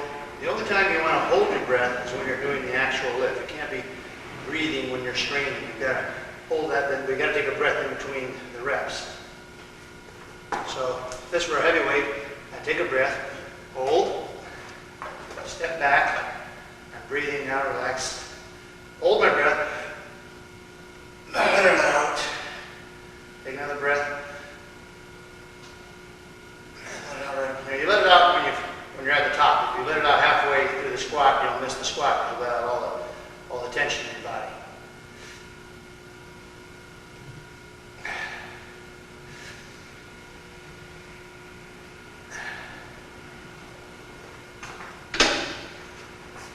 Now it's easy to squat perfect technique with a very light weight. You'll find when you're really struggling with a heavy weight, you have the tendency to want to lean forward. You got to resist that. You got to resist it. But I'm going to just show you a couple of techniques that'll help you get through that sticking point.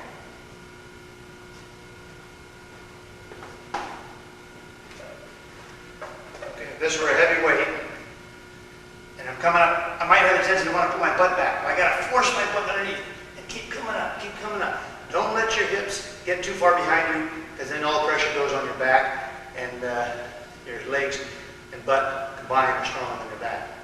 So come down, it's a heavy weight. I start to come forward, and I'm waiting to bring the hips underneath, hips underneath, hips underneath, and then stand. Keep those hips underneath. Underneath you. That's the center of gravity. You don't want it behind you. You want it underneath you. You want everything in this plane, whether we're squatting or whether we're pulling or whether we're jerking, everything is in this plane, right from our ankles, through our hips, through our shoulders, over our head. Now I'll share one other little technique that Yoshinobu Miyake taught me, because he was, I don't know if he was the first one to use it back in the 60s when he was an Olympic and world champion, but it's a technique that comes naturally for some people, and it's where you bring the knees in and then out. And I always thought that meant that was a sign of weak legs. Well, it's a technique that some people use very effectively. So let me demonstrate this.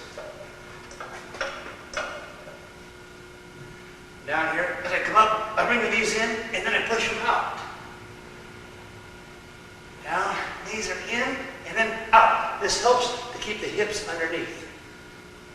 Down, I'm coming up, I bring the knees in, and a little farther, then I push the knees out and the hips through. And, you know, you'd be surprised, like I said, I used to think that was a sign of poor squatting technique or weak legs, but no, it's a technique for getting through that sticking point. And the back squat is, you know, will be an exercise that if you're good at it, you'll lift some really, really big weights, because this is the exercise that carries over to the clean and jerk so much more than anything else. If you're not a good squatter, you won't be a good clean and jerker.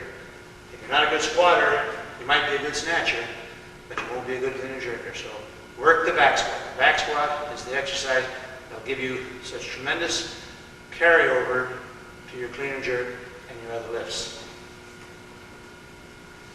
And the reason I say other lifts, because if you get stronger, all your lifts go up, and this is the exercise that really makes you strong. Okay. Program 3 is completed. And remember, it's three workouts, three separate workouts. And the reason I'm having three separate workouts is we're having different emphasis on each workout. You'll see the first workout is more a snatch workout. And then the second workout is more a jerk workout and technique on the lifts. And the Friday workout is a power. We do the cleans, especially in the cleans and the pull for the cleans, and then the back squat.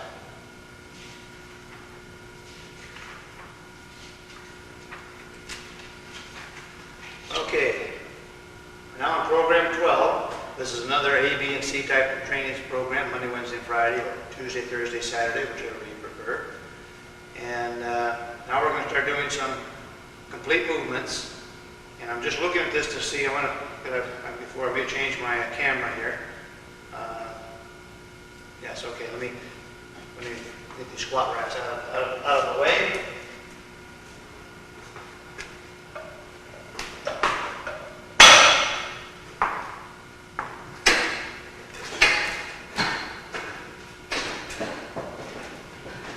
And this is, well, the reason I've left this on is I wanted to demonstrate you want heavy-duty squat racks. Don't go cheap on any of your equipment, because it's you could injure yourself if the equipment gives out. So you want real solid squat racks, and a nice round base like this is good, because then you can wheel them out of your way for your next exercise. Okay, now you're ready for the complete snatch. You've done the parts, the pieces, and so now in program 4, workout A, it's the squat snatch, and that's just snatch S. We don't have to say hang, power, or anything. We say S, that means snatch, squat snatch. So I'll show you what it looks like. I'm sure you know by now, you've probably seen videotapes of lifting, probably even seen weightlifting. And the purpose of this particular videotape is to show how to do assistance exercises, because you can see from watching weightlifting competition and videotapes of various world and Olympic championships, which, by the way, I also sell. It's a little commercial here. If you want videotapes of world and Olympic championships, both men and women, I do sell those. But still, I just want to demonstrate the complete snatch for you. And I'll hook grip for this. Thumbs Around the bar, fingers around.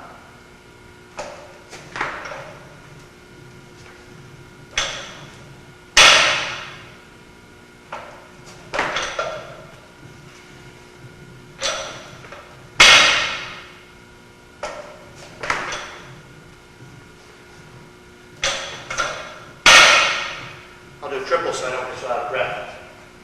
I'll do another set, but I just want to explain the program. We have the snatch high pull, snatch deadlift and shrug, power clean, push jerk, back squat, and bench press. A lot of work. That's why we're not interested in, we're going up for singles with fairly heavy weight, but you're doing a lot of work. Don't be so concerned about wasting, or the wrong term, using too much time on one lift. Do the sets and reps, go up to your designated weight, and move on. Don't spend too much time on any one exercise because you get a lot of volume in this program. Intensity will come later, fewer exercises, heavier weights. Okay, another set of 3, the snatch.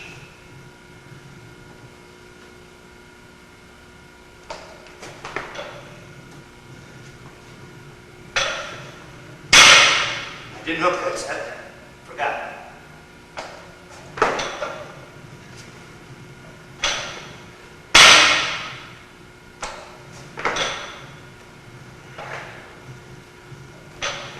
Okay, so that's the snatch, and in a moment I'll show you, having some technical difficulties with my equipment. Give me a moment here to readjust it.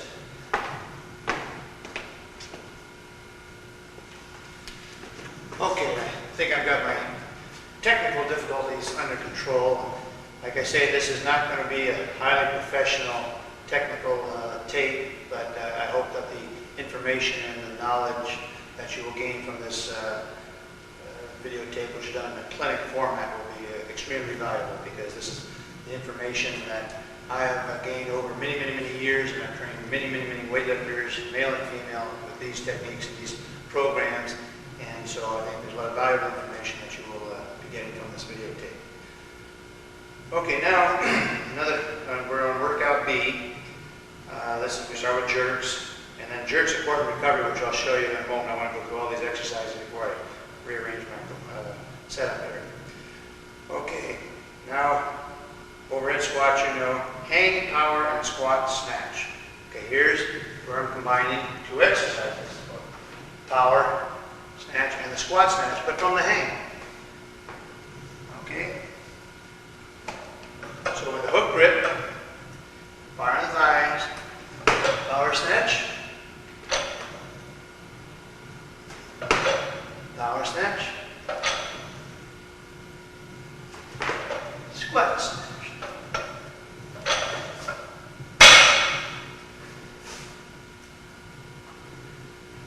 So it was just like my last program, it was power and squat snatch from the floor. Now it's hang, power, and squat snatch from the hang position.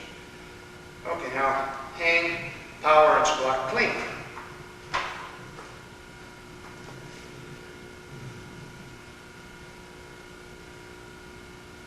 Hook grip, power, power, squat.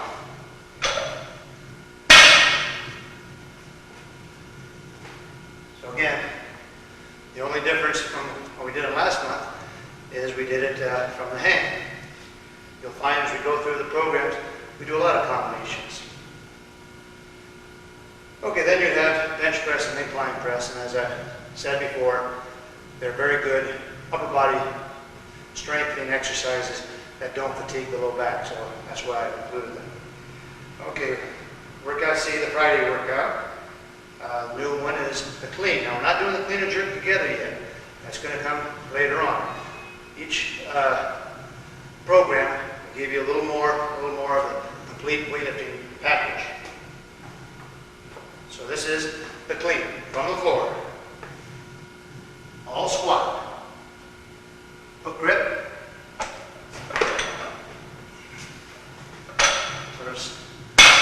Feet pop out. Just a little bit though.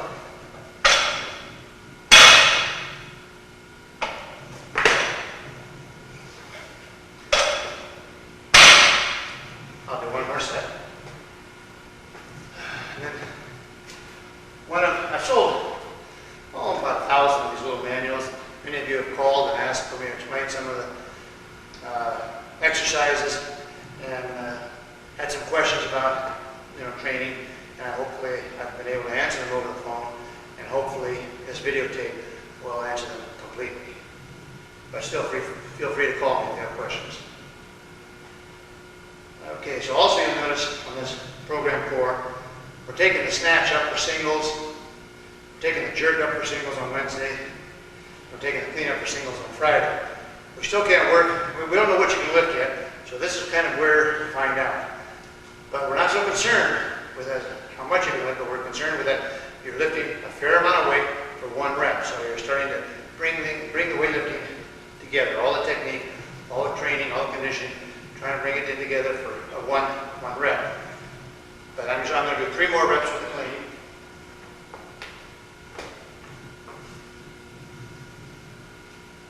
Hook grip, back flat, chest out. Always remember that. Arms straight.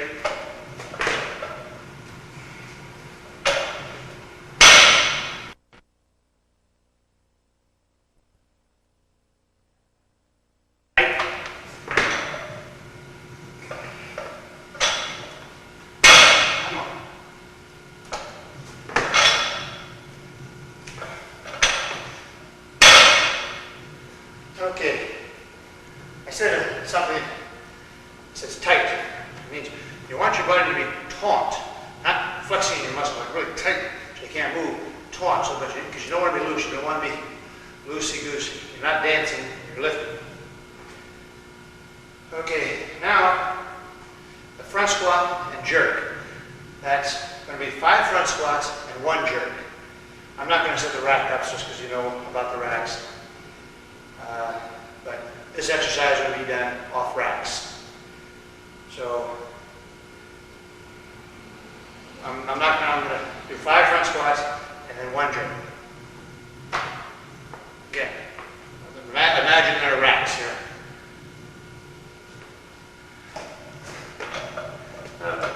Taking the bar off the racks. Squat 1.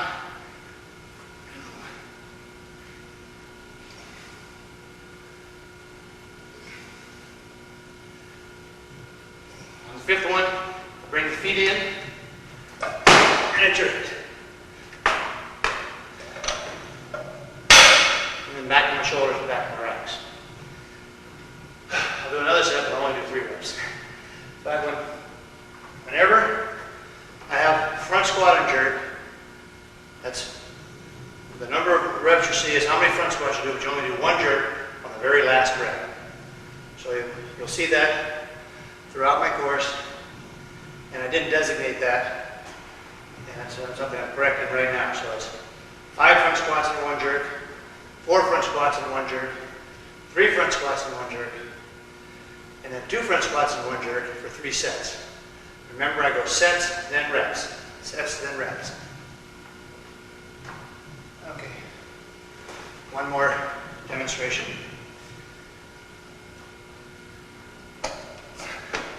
Okay. I've taken the bar off the racks, step back, and you want to step clear from the rack so you don't hit them. Do my squats. 1, 2, 3.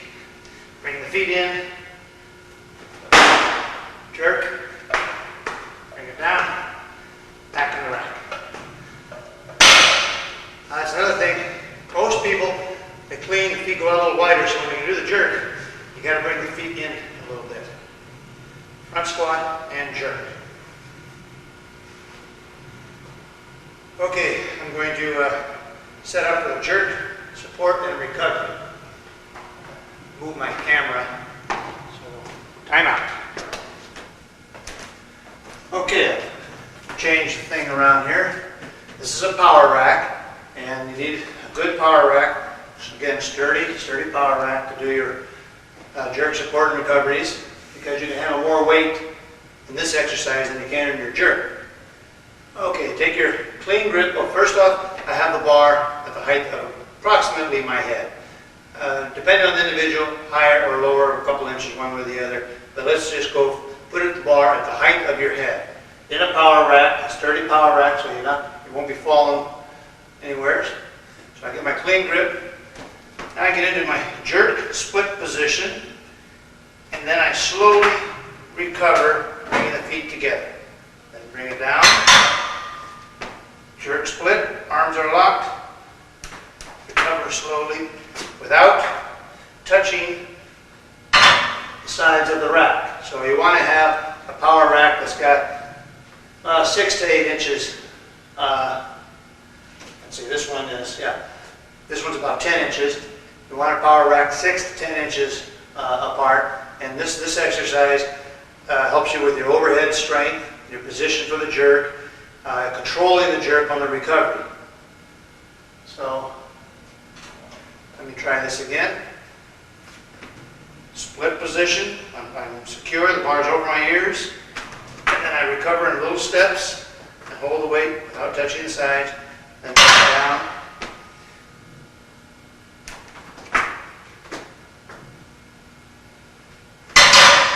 And you'll be surprised how initially this is really hard and awkward, but it's such a great exercise, assistance exercise for the jerk. It's like doing deadlifts and high pulls for the snatch and the clean. This is where you can overload for the jerk, and it strengthens the shoulders, the triceps, the back, and all of that. Now, another exercise on the rack that you'll be doing on another program that when I'm set up here, I'll show you, and that's just the plain jerk, support, and recovery. So with the bar at the same height, you go into the squat position and stand up. Okay, squat position and stand up. Now the key to the jerk support and recovery, and the key to the jerk support is that, again, the bar is right over your head. If it's out front, you won't make it. If it's out back, you won't make it. It's got to be directly over your ears, and that's a pretty good marking point for most people. I tell people, if it's over your nose, it's going to be out front, you're going to lose it. If it's over your ears, you'll probably make it. But then if you get it too far behind you, it's going to go behind you. So you've got to be just everything in this position, and then stand up. Same thing when you're in the split. It's in this position. It's got to be directly over the ears. And the ears got to be directly over the hips. And then when you finish up, the hips and the ears and the ankles are all in line. Okay, one more. This is jerk, support. Seems simple, but you'll find that you can handle a lot of weight once you get the technique. And the form, and the control, and the overhead strength. This will help you. You'd be more solid when you jerk weight overhead. A lot of champion lifters, they don't practice this lift, jerk big weights overhead and then lose them on the recovery, or because they're tired, they don't have this reserve of strength at the top position, they'll lose it at the top there. Okay, this concludes program 4, and take a little break and on to program 5. So, good luck on program 4. I'm back.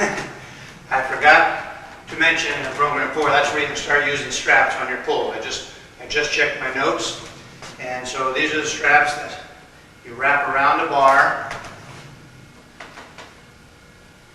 and it gives you a real secure grip. And I'm just going to use a broom handle, but you just wrap the straps around. And it takes a little while to get technique for straps. But this really gives you a secure grip. And you have to be careful about straps, because if you use them too much, you can become too dependent on them. So you can just, you don't have to worry about your grip. You don't hook grip when you use straps.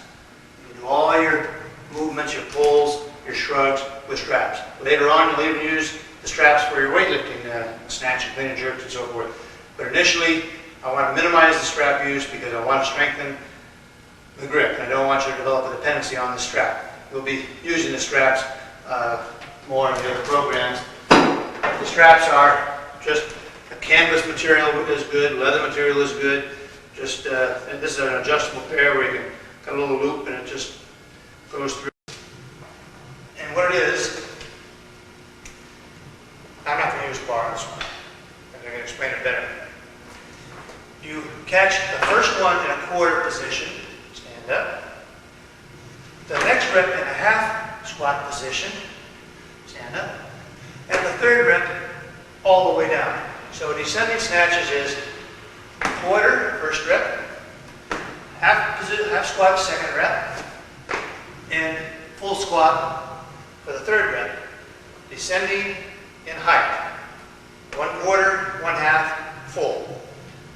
And you can do that from the floor, from the hang, from the blocks. That's descending snatch. Okay, now the drop snatch and the overhead squat. What that is you drop into the snatch position, and then you just do a few overhead squats. And here's another good one. I'll demonstrate this. This is one of my favorites.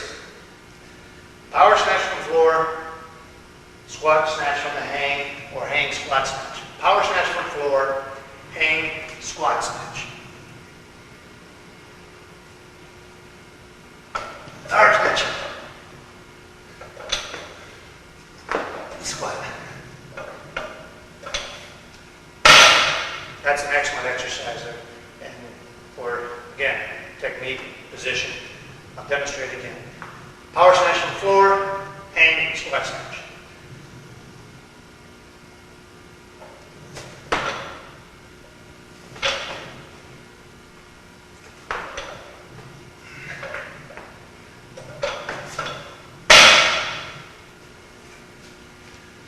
Okay, now we've got clean related exercises, and the descending clean is the same as the descending snatch. Quarter, half, full. So 3 repetitions. Quarter, half, full for descending snatch and descending clean. And all the other exercises we've gone over. We have power clean from floor, squat clean from hang. Power clean from floor, hang squat clean. I'll demonstrate that. You should be getting the picture by now.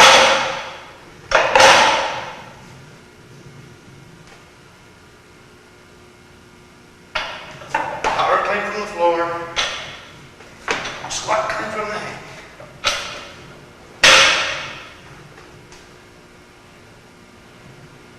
Rest a minute, I'll do it one more time.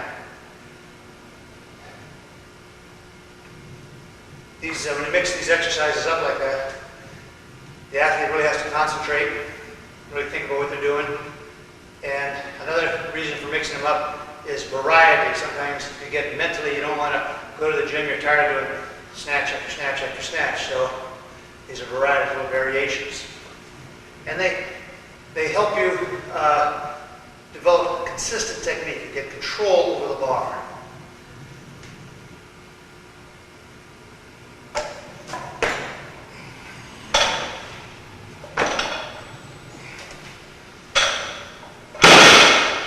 Okay.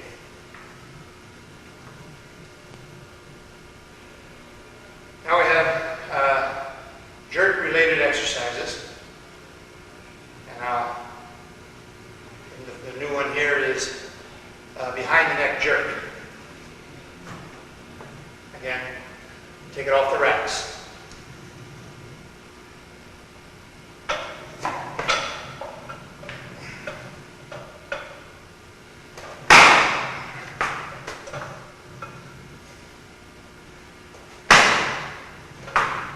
And remember to rebound and catch the ball.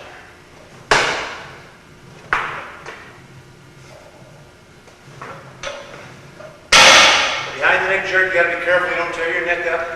Got to be careful that you catch it on the rebound.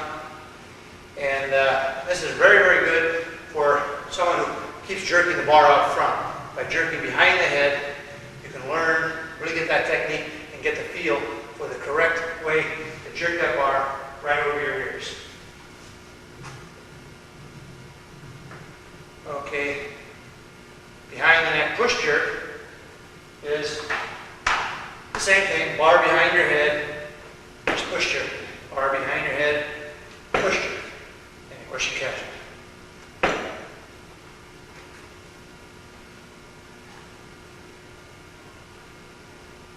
Okay, now jerk drive. This is one for the people who have a difficult time. They just don't know how they're supposed to get that bar off their chest. So you're just driving it up to about your eyes.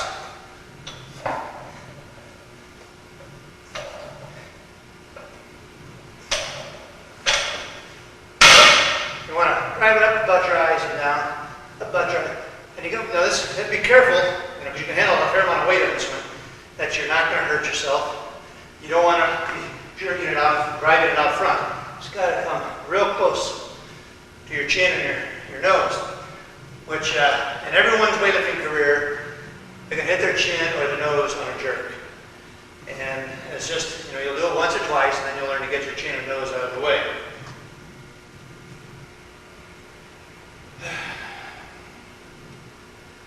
Okay, that's the jerk drive. Now we've got press-related exercises.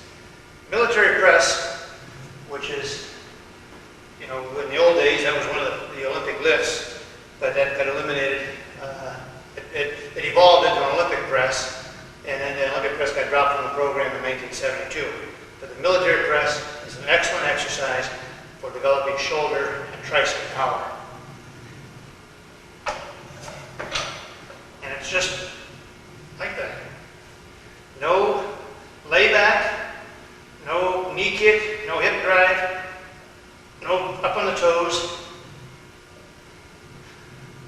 Just like that.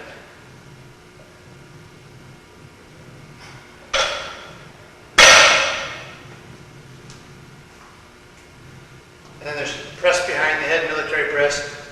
You have to take a little wider grip behind your head maybe, but it's the exact same movement behind your head.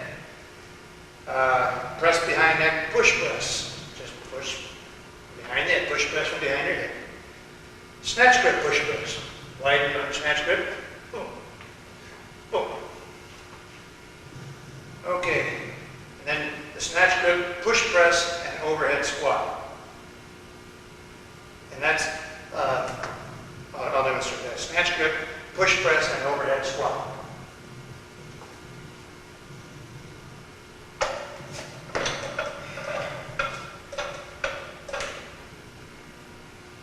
Push press, and then overhead squat.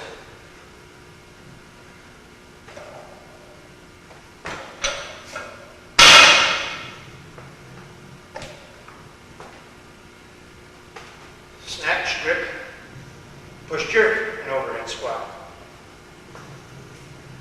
So one's push press, the other is push jerk, and then overhead squat. And this is when you take the weight off the rack to do your overhead squats. Essentially what you're doing is a push jerk. I want you to push jerk the weight and then do your overhead squats. So that's an exercise you'll already have been doing.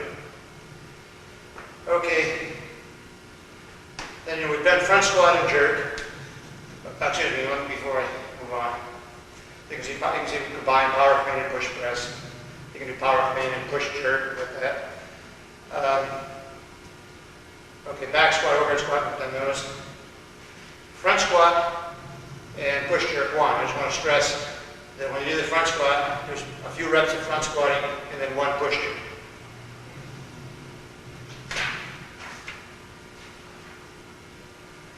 Okay. Then I want to go over the key coaching phrases and words, but first I want to take a break and catch my breath. So I want to just do a little discussion on this.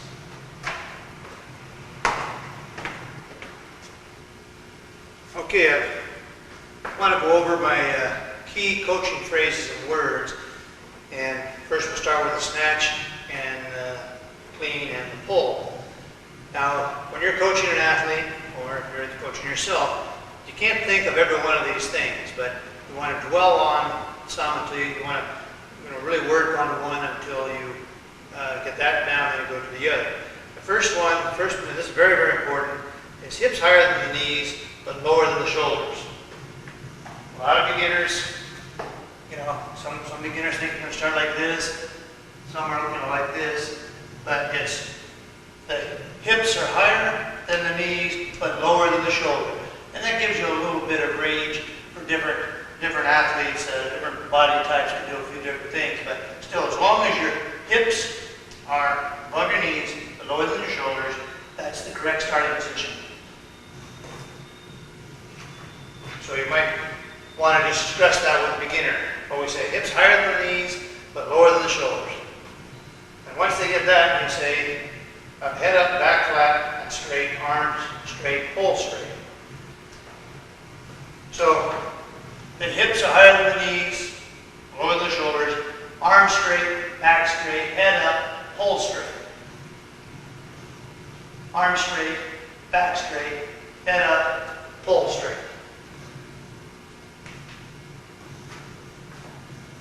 You can get a beginner to do that, then you're up to a great start. Most beginners bend the arms around the back, swing the bar.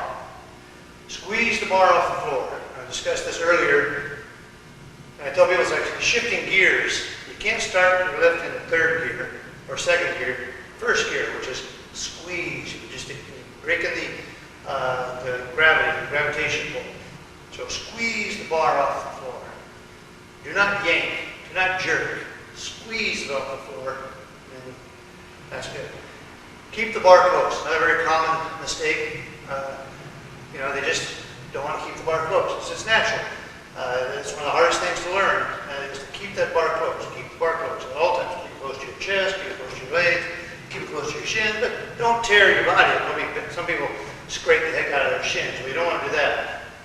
So keep the bar close.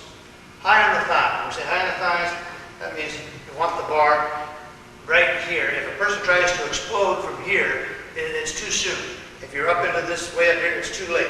So somewhere in this area here, high on the thighs, is where you want the bar high on the thighs, and then that's where you explode. High on the thighs. Pop the hips, shrug. Pop the hips, shrug and extend. Okay. The hips, they come forward, but they come forward and up. So that's what the pop. Yeah. Pop the hips, shrug and extend. You want to get as high as you can. As high as you can before doing anything else. So, yeah, pop the hips, shrug and extend. Pop the hips, shrug and extend. Boom. Gotta get this. Boom. And then it's got to be, what I mean by pop the hips, boom, explode. And then, like I say, shrug and extend. As high as you can, get as tall as you can, up on your toes. And that's the next one. Get up on your toes, get up on your toes. So if you see a person that they're not getting up on the toes. Now, if the feet leave the ground, that's okay, but I do not teach and do not think it's good that you jump when the feet come 4 or 5 inches off the floor, because then you've lost contact with the floor, and then you're going to come back down and make contact again, and that could jar your body. It's just not a good, consistent method. You want to, the feet are going to leave the ground just a little bit. So you get up on your toes, and explode. I mean, you have to this is hard to, you have to explain something like an atomic bomb going off, or a locomotive train crashing into a brick wall, or, your favorite, Emmett Smith explodes, Barry Sanders, I mean, those are explosions. Michael Jordan explodes.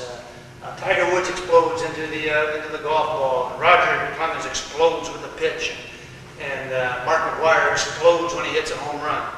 So this is where, right here, it's got to be like an explosion where every muscle in your body just wham, wham, everything explodes. In fact, in the 96 Olympics, Piros Dimas from Greece, he was the most explosive lifter I ever heard. He exploded so much, I thought his muscles were going to come right out of his skin. And there was this explosion, that you can just feel it. It was like a bomb going off in his body. You can just feel his explosion. So incredible. Move fast. Now, initially when you're teaching, I'm not so concerned with speed because, you can't move fast until you know where you're going. So as far as moving fast, once you kind of know where you're going, then speed is so important. So important, but you got to be going in the right direction.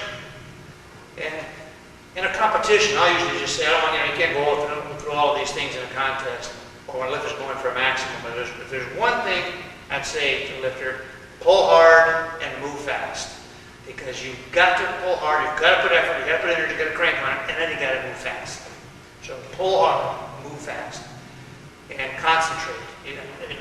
Concentration is something I tell lifters, just think about the barbell and also don't worry so much about the weight of the bar.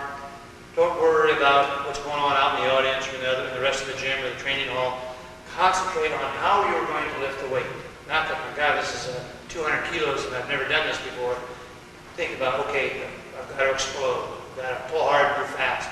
A few things, just a few things. Rack and stand. Okay, this one is sometimes lifters, and this is really clean. This is the rack. So sometimes a person pull weight, they're racked in, but now they're buried, and they got to grind it out. Well, we want rack and stand. Rack and stand. Catch the belt. Rack and stand. Rack and stand. So you don't want them sitting in the bottom squat position. You want them racking the bar, getting up fast, because then they have energy for the jerk. If you've got to grind out the clean, then maybe it's really having a difficult time with a jerk, you're going to be tired. Okay, stay tight. Now, stay tight refers to any time you're lifting weights. You can't be relaxed. You can't be, when you're, this is for the jerk. Just roll the bar back out of my way. Stay tight means sometimes when a person comes out of clean and they're tighten up. You're not like flexing your muscles like a bodybuilder, but you just can't be relaxed. You've got to take a breath and then tighten everything up under control. Stay tight, and then a lot of times when the person jerks right overhead, tighten up because they're loose. So tighten up, stay tight. So stay tight is a term we use a lot because it's so important in your squat, your clean, everything. You got to stay tight. Okay, dip and explode in the jerk. You got to dip and explode.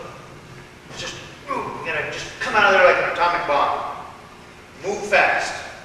And then drive with the legs and push with the arms. So that means you drive and then push. So it's everything is got to come into play. Reach up when you're in that jerk position. Keep reaching, but all times, keep reaching until you get the down sit.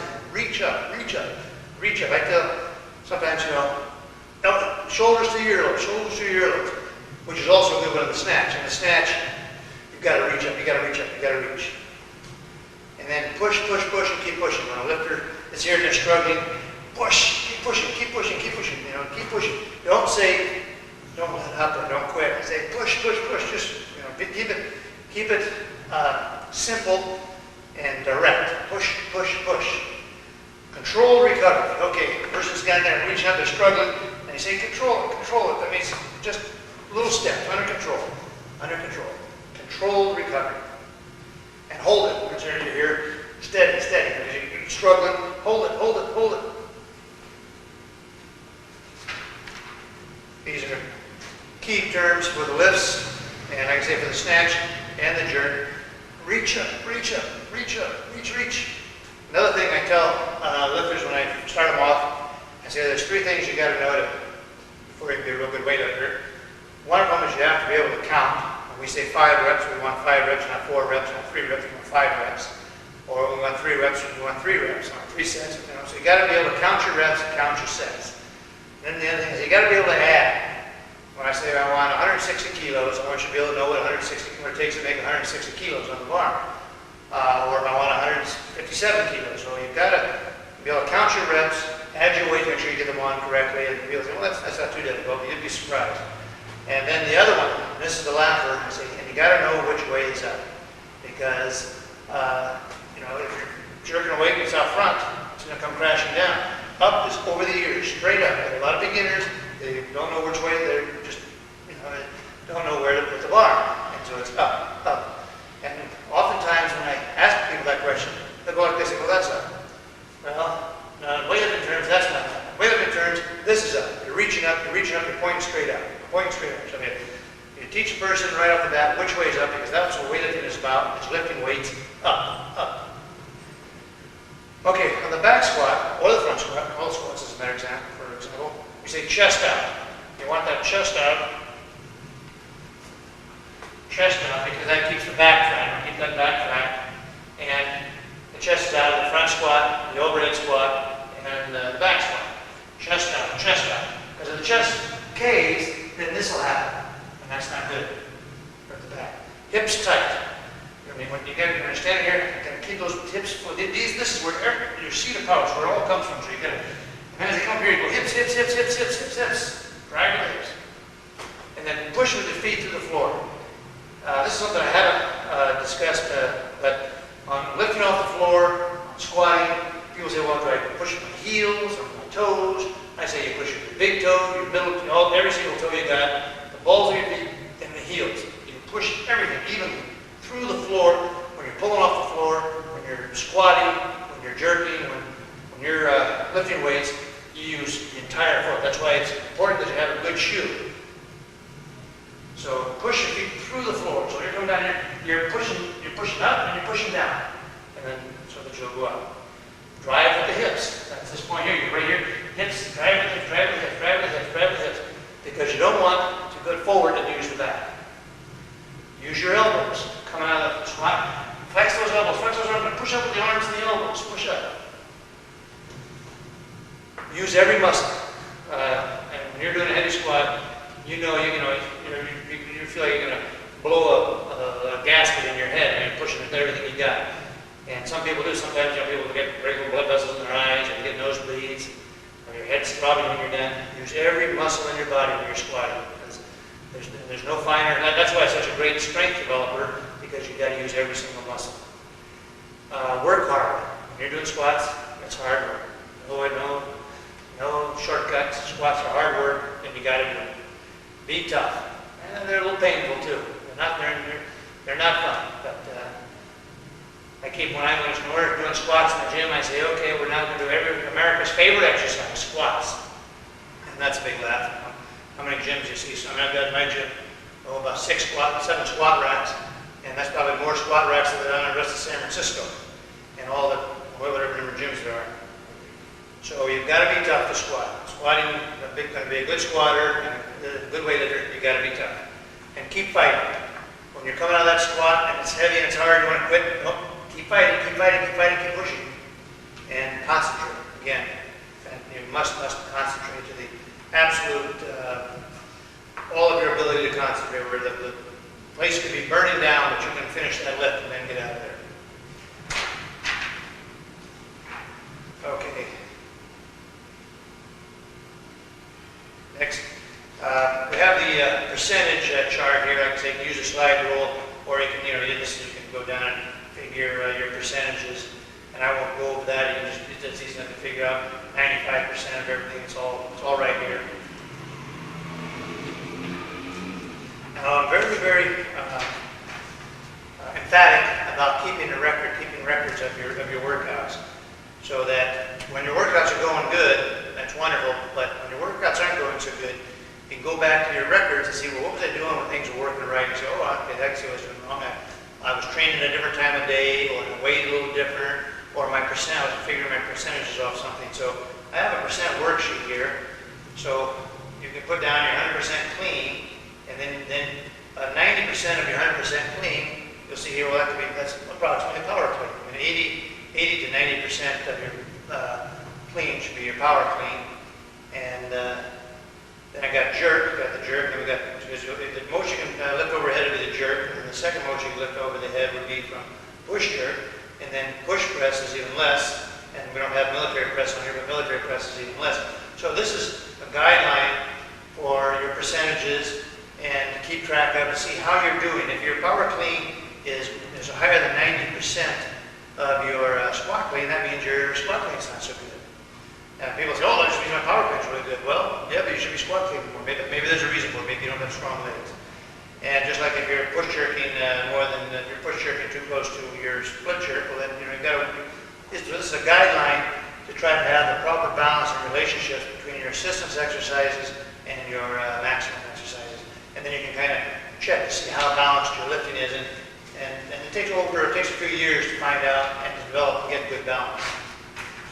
And then I've got sample workout sheets in here.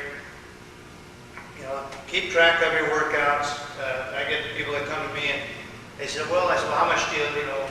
How long ago has it been since you did such and such? And they don't know and they haven't got it written down. And so I have to start from the beginning with them. And they don't want to start with the beginning. They want to start, they're an accomplished lifter or somewhat accomplished lifter, and they want to start a higher level. Anytime I start a person on what they tell me, I overtrain them. If I start on what I can see, and if I see their workout logs, or the workout books for the past several months, then I can train them more effectively. But every time I train somebody on when they're telling me what they've lifted recently, I overtrain them because they're not quite accurate. So write down everything you do. Write down the date of your workout, the day, and your body weight. And I don't have down here your time of day, but you put the time of day down here, and then write down the name of the exercise, the sets, the reps, the whole bit.